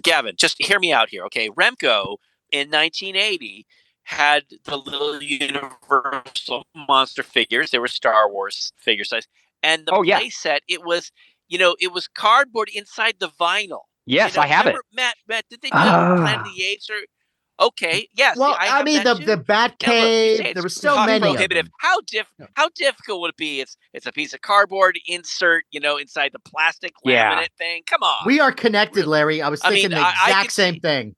Can't we give Sean his Andromeda Strain playset cost-effectively? The answer is yes. But no, that's why we did. I don't know if you saw with the Prisoner for our Kickstarter backers, we very much made a display that was inspired by the early bird Kenner. Yeah, yes. Right. Which is plastic tiles with the pegs for the holes. Yes. And then just a cardboard backdrop. Standard. It's a standard. Yeah. So we did that with Prisoner. We did it with Wave 2. We did and that's like tying into the nostalgia, right? Like that's yes. We could afford to do that, with our means. And so we always do think about that. My brother, when we were kids, had that it was like that weird cardboard sandcrawler for Star Wars that was like a plastic base, and the sandcrawler was cardboard. And they used that same base for Empire Strikes Back, but they just had it white and AT-AT in cardboard. Totally. Oh, okay. That's what they did. Yes. And as kids, I mean, we played the hell out of that thing. That was cool, right? Like it. Yeah. We didn't think, they were being cheap or that the cardboard. So wait a minute. So the top half of it was cardboard? Is that how it worked? No, okay. Wow. No, what it was is the play set, the base was plastic. It was molded plastic. Okay. And the background, it was cardboard, but it had like these little insert things that you could make it big, and it was the sand crawler. But it was all made out of cardboard. Oh, it's so like it was like colored cardboard, and it was like it had like a picture of it, pasted on it, and you had to fold the little folds in to make it. But it was a very simple concept. And then what they did for Empire Strikes Back, Kenner used the same base instead of it being sand colored. Now it was white for snow, and instead of the sand crawler, they did a AT-AT. Out of Interesting. cardboard. Okay. Yeah, that's cool. That was a playset that I had, Gavin. I had that one. And super fun, right? And like you, I didn't necessarily play with it. I put it on a shelf. You didn't touch it. Oh, good. I looked at it. Good. Well, I like the presentation. No, totally. Yeah, that's cool. Yeah. But speaking of presentation, though, this is another thing that I wonder if it's lost on, say, the younger generation when it comes to action figures and toys. And that is, for us, even at a young age, I always looked at my toys as more than just toys. I saw them as art. So when I looked at a MEGO figure, I just thought there was something pleasant about the whole thing. And especially with colors, and it all spoke to me as a piece of modern art. And I wonder if that could be something that ends up bleeding into the next generation of I think it is somehow getting that appreciation. Yeah, think about like all the vinyl people and like the Safubi people and like yes, that's very much and man, do those things sell like pieces of art, right? Oh, yeah. Like Yes, they do. They're as expensive as pieces of art too. Yeah, we had a great conversation with Attack Peter from Mondo. There you go. Palooza. And he was explaining to us about how they look at it as art, and they only plan to make a limited amount in this certain color, or and it is amazing how that whole world is just kind of blown up. Yeah. Can I say something about pop figures just really quickly? Oh. And that I'm not a fan. I don't really get it. I mean, I sort of get it, but I don't see how so many people could like the same figure painted 900 different ways. But that being said, I just recently got my first pop figure. It was a gift. And I got it and I went, okay, this I think I have to keep. And it was a present from my good friend Jason Lindsay. And it was, get this, Nicolas Cage, oh, wow. Mandy. Really? Wow. And it is ridiculous. It doesn't look like anything. But the fact that they made Mandy. Totally. Right. Yeah. So like you, I am not a pop collector. I don't buy them. I don't really care for them. But I will say, I am blown away at the licensing that they have achieved with those. Yeah. Yes. In that same way. I own 3. Yeah. I have a Chris Lowe and Neil Tennant, the Pet Shop Boys. Okay. Okay. That's cool. Fantastic. How else am I going to own the Pet Shop Boys in toy form? Right. Right. Yeah. Right. Hats off to Funko for figuring that out. And I have Morrissey for that same reason. Cool. That's yeah. great. Right. Yeah. That's Until great. NECA puts out the deluxe Morrissey figure. But hey, Gavin, I'll buy it. Doesn't it boggle your mind though? At Comic-Con, the Funko area, it's like huge. People go nuts. It seems no sign of like diminishing. It's just insane. In fact, Gavin, when I went to go, they have a Godzilla figure, maybe I'll check it out, and I go to stand in the line, and they said, you can't stand in line. You have to go online. You have to put in your name, get a registration number. They give you a time. Give you a blood sample. Are you kidding? And but yes, Sean, because it was like there are people who are fanatical. I know. And I would watch people go through the line and how they had boxes. Matt, did you see those people at? James, yes. You were with me. Did you see people with boxes and bags with all kinds of Funko figures? I mean, there are people that are fanatical about it. And it's huge. Yeah, and crazy. I'm glad they get to be excited about it. Not my thing. Yeah, not my thing. But yeah, more power to them. I just wonder with that though. At their licensing ability, I'm just like, maybe because they've gotten so big and successful now. Obviously now everybody wants to get in on it. Right. Although I wonder though. I wonder if at one point everybody who has pop figures is just going to look at all their pop figures and go, "What am I doing?" Matt, two words. Do you think it's going to be like? Do you think it's going to be like the Hummel figures from like the 50s? You know, how, like, I was thinking Precious Moments. I got those Hummel figures. No. It's like, you know, when your parents, your grandparents get the little figurines. These are going to be worth a lot of money one day. Yeah, two words for y'all. Go. Beanie Babies. I was just going to say. I was just thinking. I know. Did you see that documentary? I have not. I've heard about this. Oh, it's fascinating. Yeah. Really? Okay. Yeah, I gotta see it. But yeah, you're right. But you never know. But at the moment, they're still going strong. Well, and like they represent the era, right? Like that's true. 70s, you think MEGO, you know? Yes. Right. 80s, you think Kenner and you know, Wayne E-Man. 90s, you think Playmates. Right.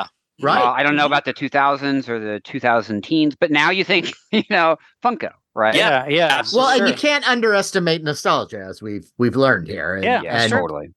There are things that I can't really justify that delight me. Yeah. And someone will look at that and go, "What the hell?" I have an office full of it, and my wife looks at me like I'm insane. Yeah. But it's the fact that they're, like we had said, there's so many things coming out that speak to us. So many things coming out that we never characters from whatever that we never thought in a million years we'd see not only a toy or a figure, but a really beautiful figure of. Perfect. I always wanted to show you because this is something that I got. I pre-ordered this back in January and it finally came out. And it's a company called Executive Replicas. Oh boy! Putting out these robot figures. There is a Universal Studios serial from 1939 called The Phantom Creeps. Sure. It has this great robot. And this guy came out, and it's beautiful. It has a little. Great.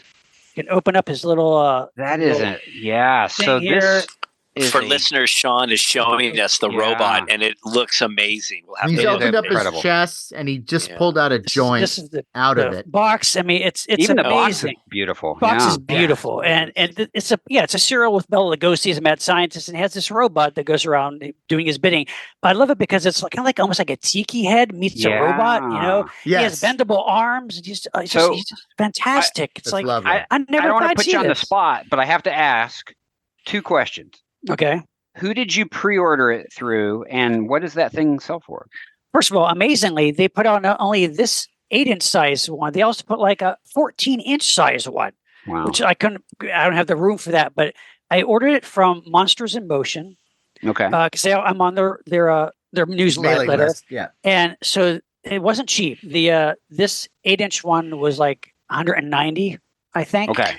It's beautiful, Sean. And the 14-inch was only like $50 more. It was like $250. But that size is too much. But this to me, it's pretty phenomenal. This is like a MEGO figure of size, but it's just so it's beautiful. Gorgeous. And I've always wanted this figure, of this robot. You needed that figure. You needed this robot.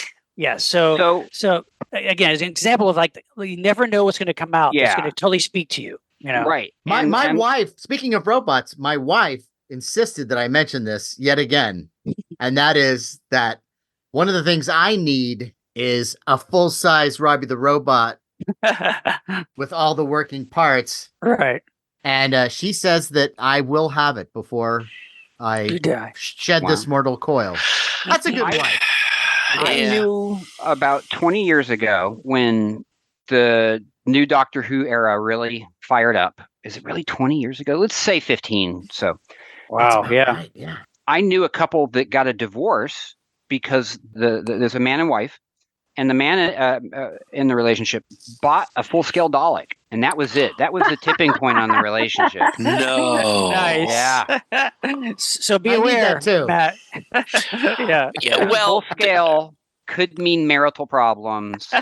his wife Yeah. loves Doctor Who. She's a big Yeah, Dalek that's true. fan. So And if she's saying it's going to happen, the one. She's the one who's like, you got to mention that because we're Y'all going to are get that. fine. Y'all are and fine. look, Gavin, let's face it. If the Dalek is the thing that it's the straw that broke the camel's back, there was something more there. There's something Very good behind the point. Dalek. Very yeah. good Right, point. right, yes. right. So I think it was the tipping point, though, to be Right. very fair. Right. So for listeners, I think it's best, with your spouse to talk about that big purchase of Yes. the large scale Dalek or Yes. the giant robot. Go to a from- toy counselor Yes. and discuss it. And maybe that was one of those things where it was just like, how do I get rid of her? The nuclear option. I'm going to Right. exterminate. Yeah. Right. Hey, look at that. You wouldn't happen to have a full-size Dalek anywhere. Okay. Oh, they do make that. Yes. Exterminate this marriage. Yeah. But I have to, while we're talking about passionate things that we don't know if people want or not, I have to brag about what we have coming. Oh, yes, Please. please. I Please. teased Perfect it. opportunity. Oh. Yeah, I teased this with you guys, I think when I saw you, because we were sculpting, but now it's out in the world. We've not launched our campaign, but like The Prisoner, I love The Prisoner and I love toys. Would this happen? Our new experiment in toy sociology is Laurel and Hardy. Oh, that would be amazing. Will people be as excited as I am about a Yes. 1/12 scale Laurel and Yes, Hardy? sure. Yes. Yes. And so, yeah, I'm really excited. We worked with Larry Harmon Pictures, who is the official licensor of Laurel and Hardy, which is fascinating. Oh, Nice, interesting. Yeah, to this day, and Larry Harmon, aka Bozo the Clown. No. I did Yeah. not know this. Yeah. Wise businessman and clown acquired licenses. Wow. He's a clown. And sure enough, yeah, they've been amazing to work with. And Doc and I have put together Laurel and Hardy figures. And My gosh, No that's way. awesome. the landing page for the campaign is up on Kickstarter now, on Wandering Planet Toys Kickstarter. But yeah, we'd never seen screen accurate No. Stan and Ollie Right. in that style. I've seen doll-like figures that have fabric clothes. Right. And nothing posable, really, too. Yeah, Yeah. there's been like figurines, Yeah. ventriloquist dolls in the 70s. Right. Now, would these be like Yes. the same scale as the prisoner figures? That kind of. No, so these are Bigger. 1/12 scale. Yeah. They're Oh, 6 okay. inches. Okay. And we've kind of taken a page from some of the Japanese figures like the Figma or like the Mafex. Oh, right. You can swap out their facial expressions. Oh, cool. Great. Cool. Wow. Yeah. And so, you can have like crying Stan, you can have happy Stan, That's you can have awesome. blank faced, Stan. With Ollie, we only really needed to make happy or angry because that's kind of his mode. Right. If you can have a button where he turns his head to the camera. Oh, I know. Yeah, right? looking at the camera version. Right. We did have the breaking the fourth wall version, yeah. Nice. Oh, that's But fun. yeah, so they're going to launch in in about two weeks from when this airs. Okay. Mhm. Nice. I need these. And I'm so excited. We were able to get them at a reasonable. We're selling them for a reasonable price for how deluxe they are. We're selling them in sets. So there's Stan and Ollie boxed together in full color.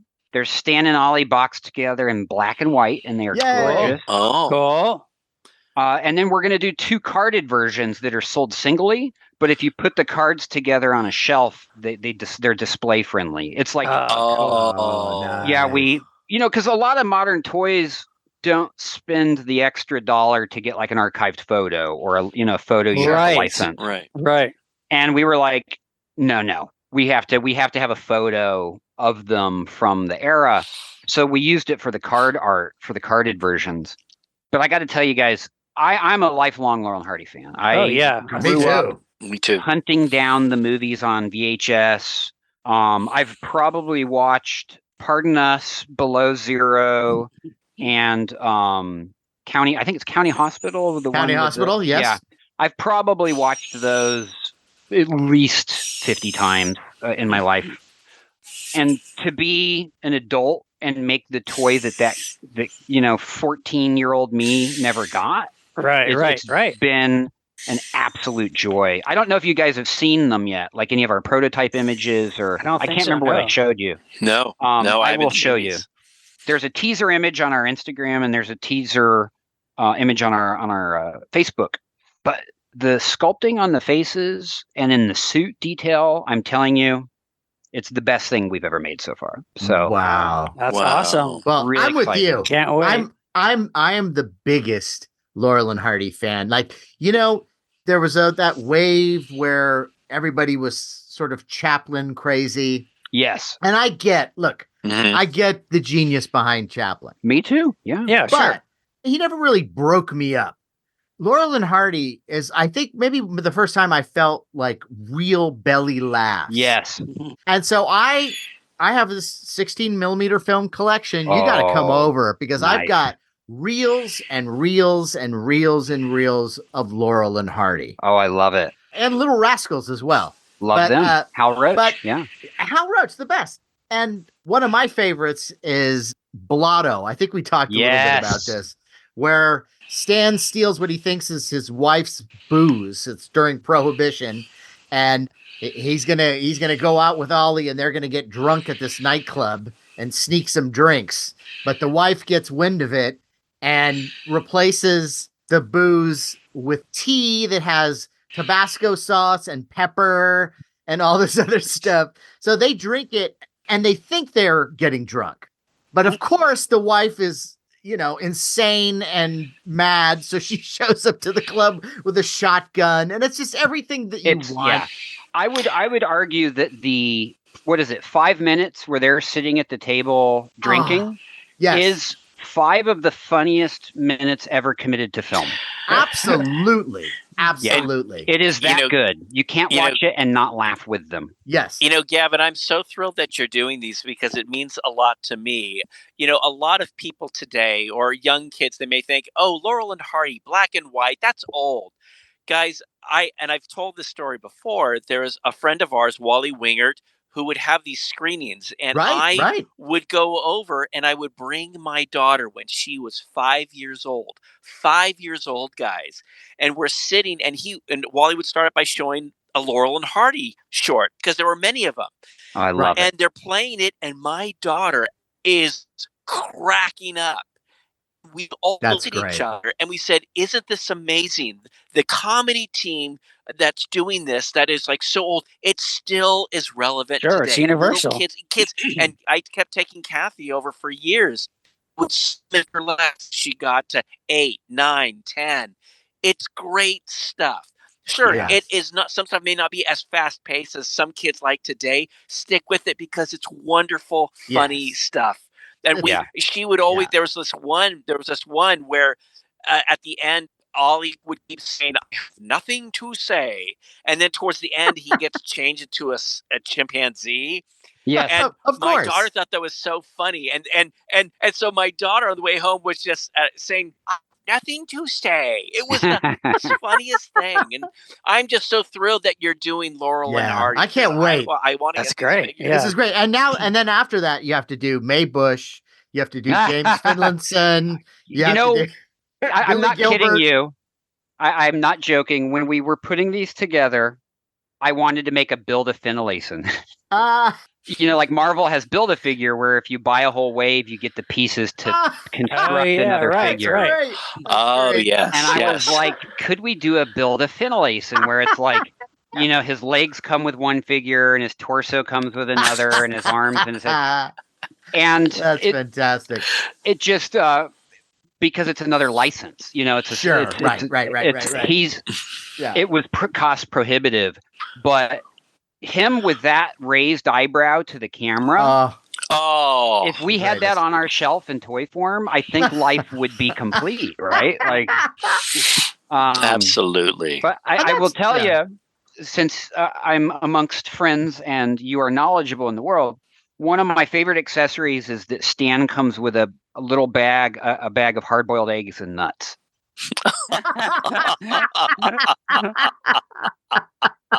And it's like, if you know, you know. Sure. Yeah. And if you don't, you're like, what's this little brown lump of plastic? But Yeah. yeah. This is That's to awesome. drive Ollie insane. Yes. Oh, that's wonderful. So, yeah, we're really excited. The packaging is going to be fun. And then the licensors have worked with us to get to do some fun kind of bonus stuff as part of the Kickstarter. Because what's amazing is we're heading into the 100th anniversary. In Oh my 2025. gosh. Yes. Yeah. Wow. Yeah. Wow. That's right. Perfect. So timing.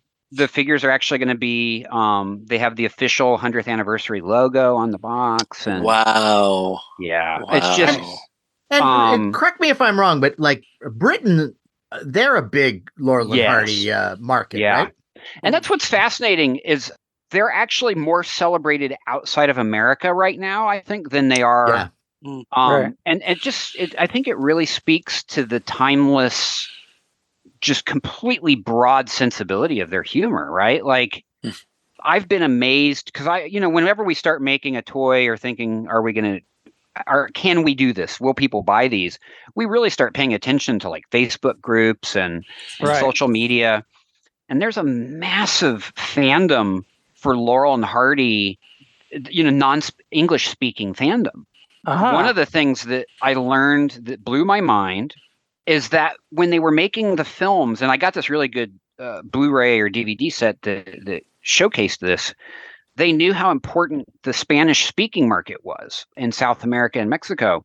And so Stan and Ollie would film the same short, but they would, have someone sound out the Spanish for them, and they would perform in Spanish without did knowing not what know they were this. saying. Really? Yeah, it's Wow. fascinating. It's kind of like the classic Phonetically. Like Dracula, Yeah, yeah. phonetically. They filmed the whole on the same sets in Totally. Spanish. But Yeah, but it with was a like- non-Spanish speaking Right, actor yeah, doing those right. lines, that's Yeah. that's Wow. impressive. And so, Wow. so there's, versions of, and I can't remember which film specifically, but that are just as loved and true in South American and Spanish speaking markets.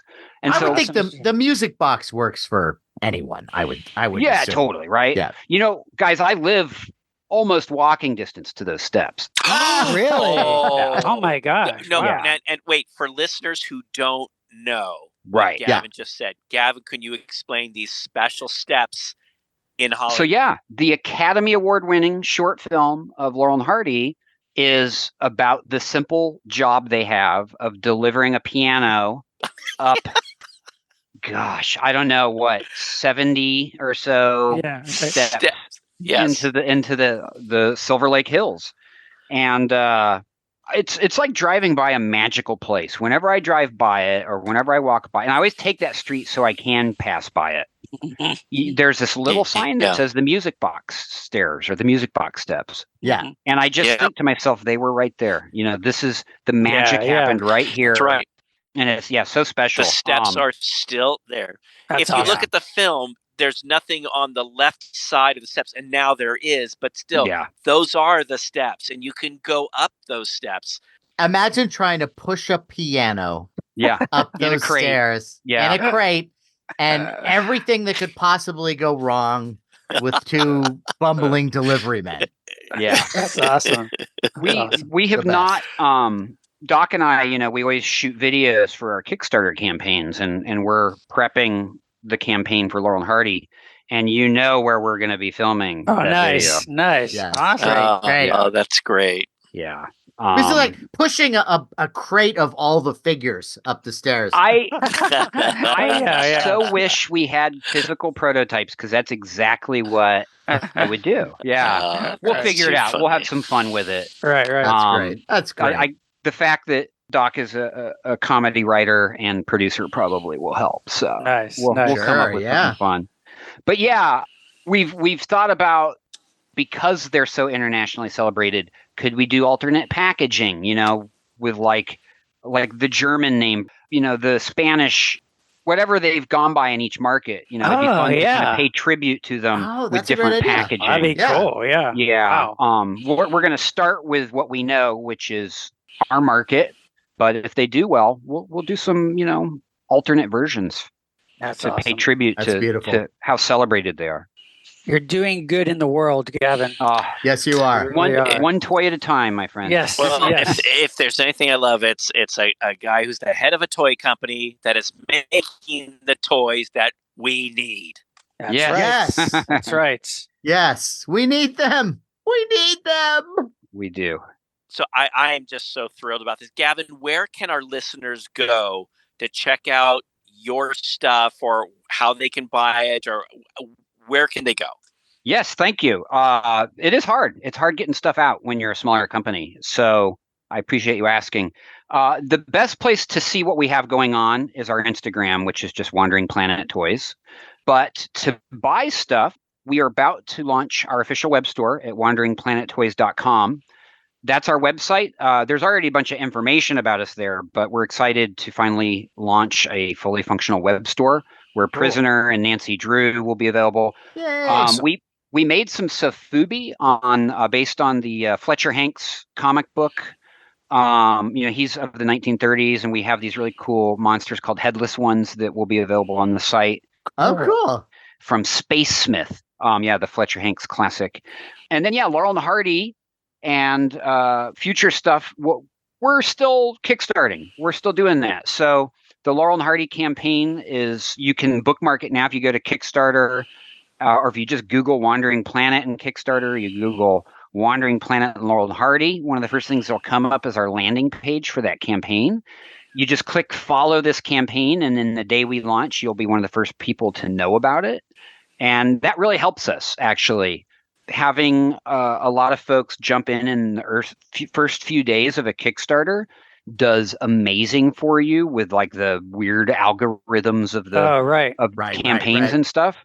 Right. So if you're a big Laurel and Hardy fan, if you love indie toys, or you love classic cinema, and you want these things to exist, the best thing you can do is follow us now and pledge for the figures you like within those first 3 days. It really helps us. But it's going to be a fun campaign. Wandering Planet Toys is our socials. And I cannot thank you guys enough for having me on. I could talk about toys every day, man. Yeah. I could do this forever. And Gavin, we've wanted to have you on for a while. I'm just so thrilled that you could be on with us tonight. This me just too. Great. Let's do it again. And we got to hang at Matt's, and you got to come over. Yes, totally. Yeah.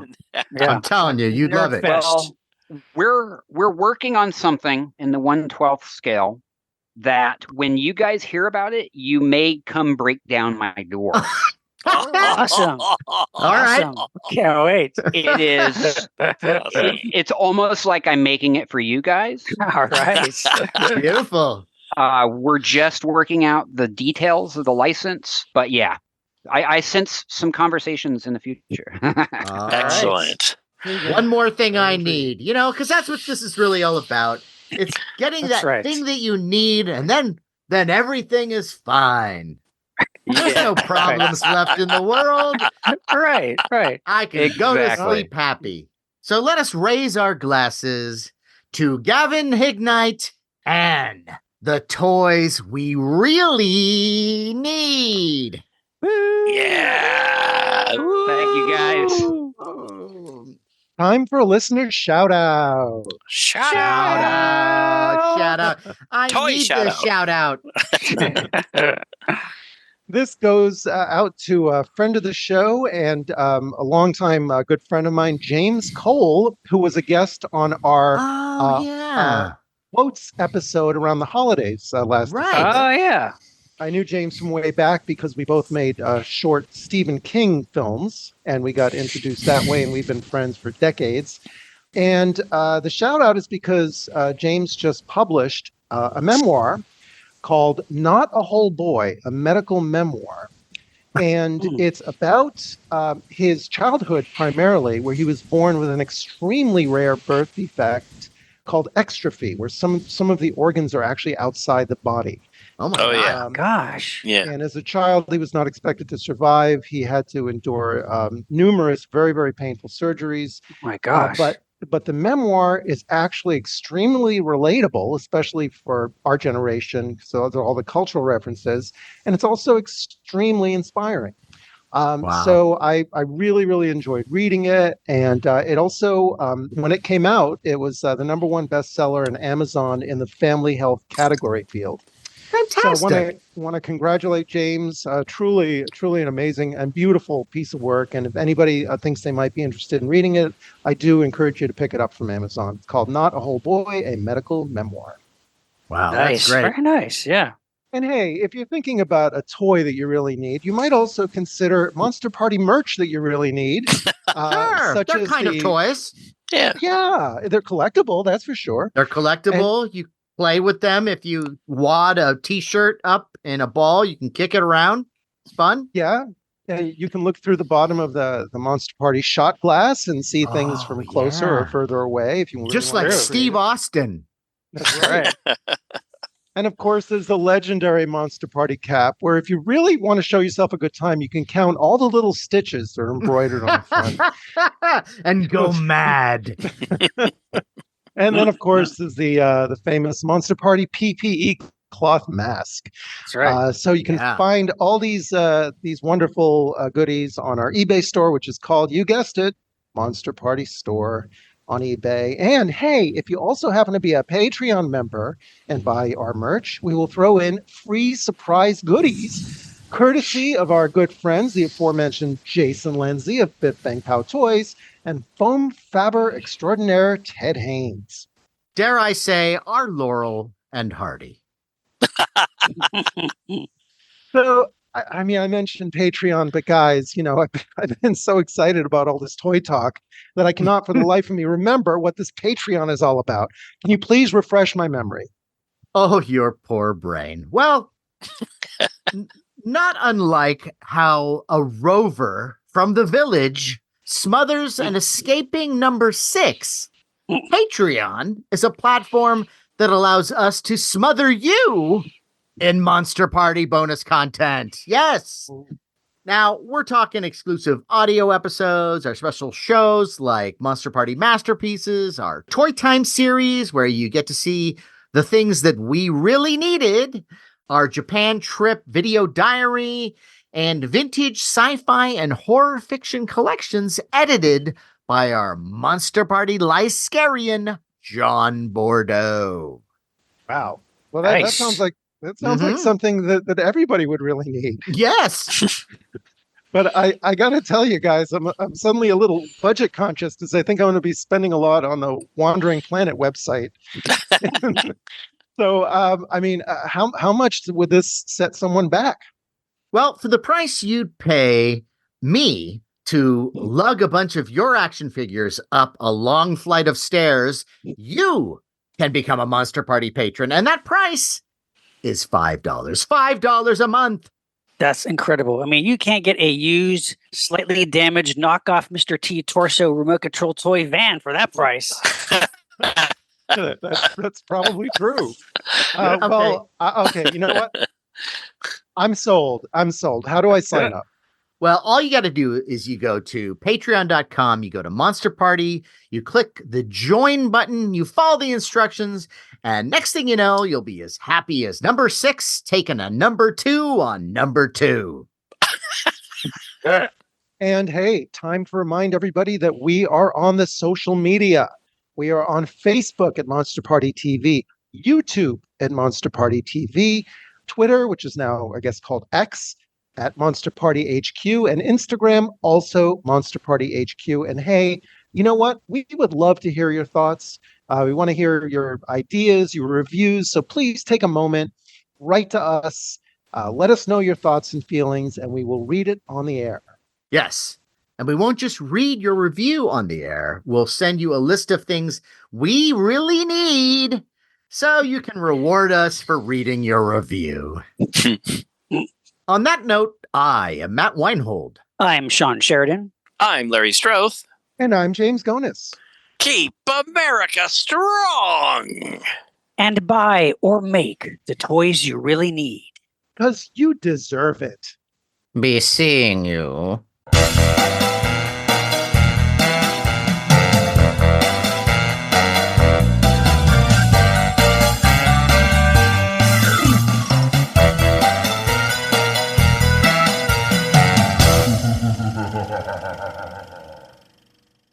We gotta bring fire back to children's toys. We do. Yeah. Because, we grew up in the time of like creepy crawlers, and I don't know how many toys I grew up with required something that heated up to about, I don't know, 250 degrees. But Matt, this is it was a boiling oil stuff. and you had to dip it in the thing. And this is great stuff. It's great for the show. Just want to let you know. Hey, you know what? Because this is Larry, it is great stuff, and thank you. But hey, we're getting to know each other, even though we know each other. Gavin, we know him. Gavin, it's almost like you're the fifth member at this point. I feel like like cousin It. Yeah, I'm little less hairy, but I come in every now and then. Hey, I have a Night of the Living Dead poster that's a British quad. Oh, the one that's got cool the graveyard and the moon? I know that one. Yeah, okay, beautiful. And so I think I've got everybody. I think I've got pretty much the same as you. That's incredible. I love that poster. Yeah, it's really and it's good for signing. Yeah, because you got the moon that they can sign, and there's that whole kind of empty area. Yeah, and I remember when Romero signed it, he was like, "Oh, damn, someone took the moon." Nice. Nice. Amazing. Yeah, he was so. When we met him, we were young. I was 17. I was just a dumb kid. We'd gotten out to this convention, and we were both, my friend and I, who I went with, my good buddy. We were both like, wannabe filmmakers. And this is like, early 90s.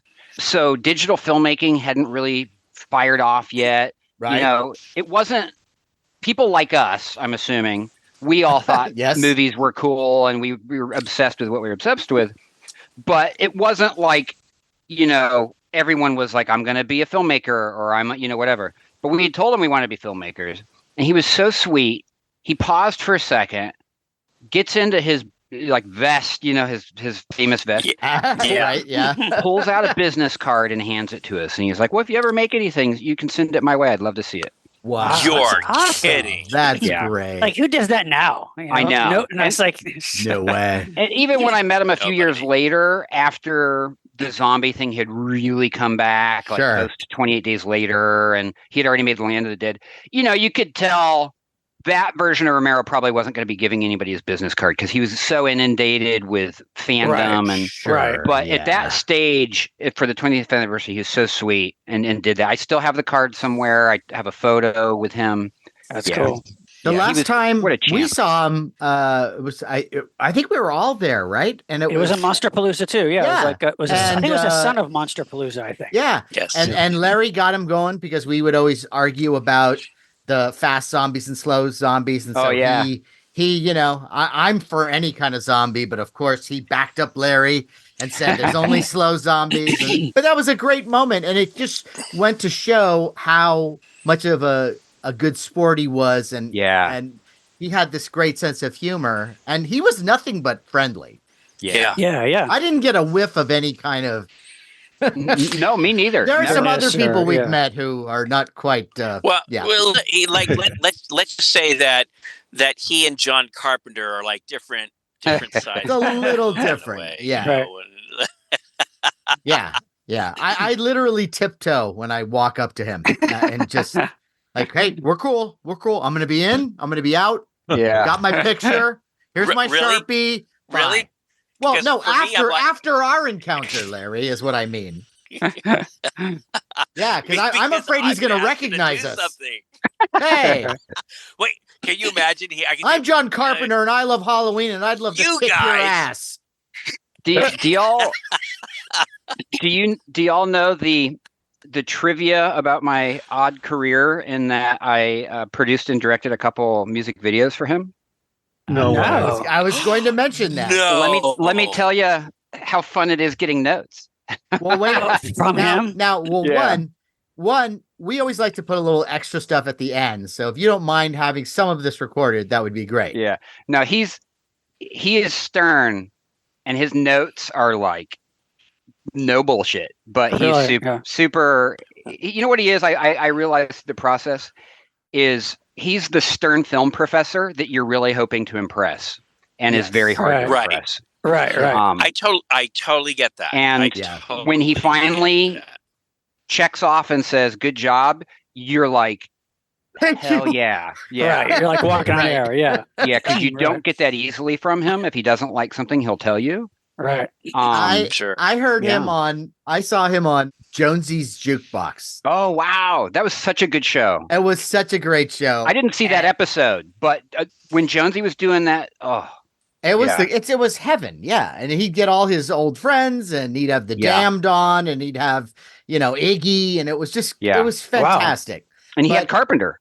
And he had Carpenter because amazing. Carpenter was doing one of his shows with the music.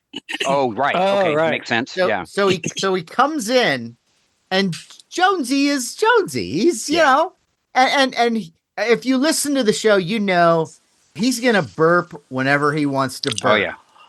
And he is, it's his experience, right? So Carpenter walks in, and I don't think Carpenter knew what he was getting into. and it was there was no like big animosity, but you could tell there was a tension. Right. And every time Jonesy burped, he would say something like, "Oh, that was a good one."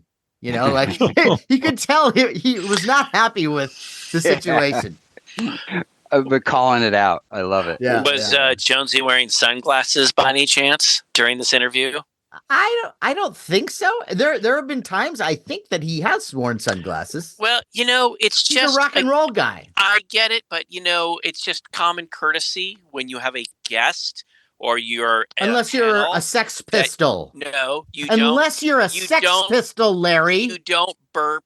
But I don't care if you're Mr. The Sex Pistol can't burp. Well, if it's your show and it's like, hey, this is Bob from Sex Pistols, and I'm going to do this interview. Bob. I'm sorry, Gavin. Mr. Rotten. And okay, well, better. We're gonna bring this guest on, and I'm so thrilled to have him. You're not gonna burp when you have a guest. It's like, do you do that when you have your Aunt Bertha come over? Or something if you're a Sex Pistol, yes. If you're a Sex Pistol, it's what you want. You go in there happy that you're hearing him burp. Oh, I'm sorry, Gavin. I didn't get that. I didn't get that note. If I'm a Sex Pistol, then I can burp. That's true. You sure can. I will say that when he was on the radio, the 30 minutes he was on with Gary Oldman. It was Jonesy and Gary Oldman. And it was, I think, 30 of the best minutes of radio I've ever heard. I still think about that. He was a really good interviewer because it was no bullshit. And he really was just himself. And I read his book, his autobiography that James, you gave me. And I really loved it. And I thought that he was the same way that he is in the show. No filter. Even about himself, which I appreciate. Yeah. And things that might be embarrassing, he completely cops to. Yeah. Right. So I still have tremendous respect for him. Yeah, I'm a fan. And I think he's an underrated guitar player too. Man, I was going to dig out my Sex Pistols Kubrick figures to show you, but they're really buried behind another toy, so it's not going to happen. Nice. I could go run in the other room and get my Metacom, Johnny. Yeah. But then we'd leave the rest of these guys out of the mix, except for Sean dabbles. Oh, I feel like James might be James, have we met? Have you met? That's yes. We have not met. I have not been on Collector's Call. I think you are the odd man out. The monster I have not met. Yeah. That's right. Correct. Yeah. We've been pushing James. You're in for a total treat, Gavin. A total treat.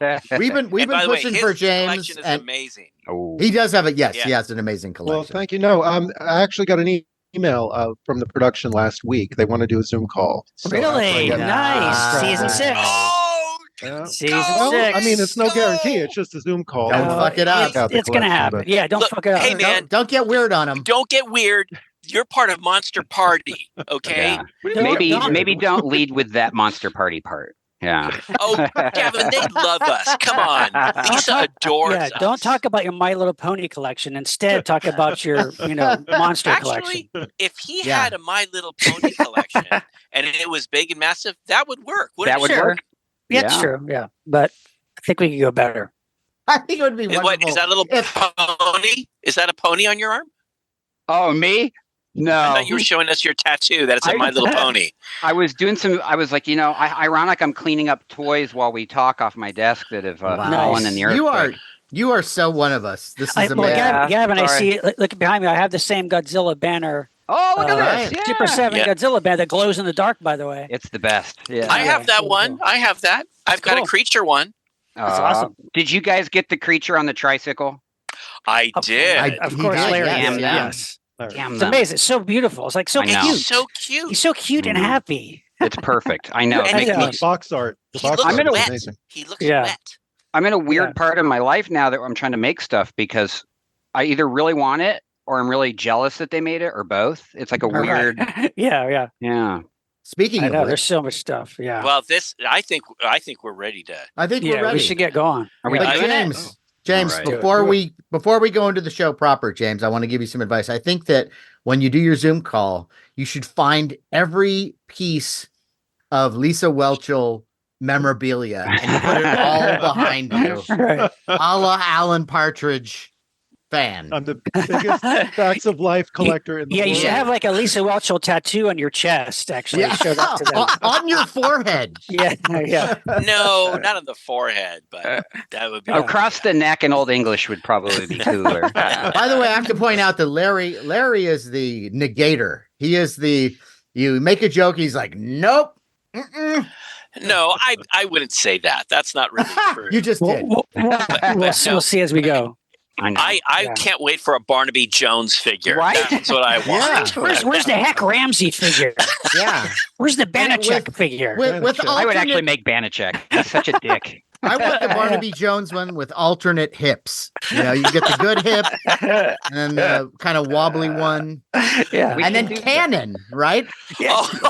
Extra large size cannon figure. Oh, yeah. Ironside. Yeah, with a wheelchair. With like the friction making wheelchair, make them go forward. Make that toy. Did you guys ever see that amazingly bizarre Professor X that Toy Biz made? That his hips were made in a way that if you took him out of the wheelchair, he could not stand. No.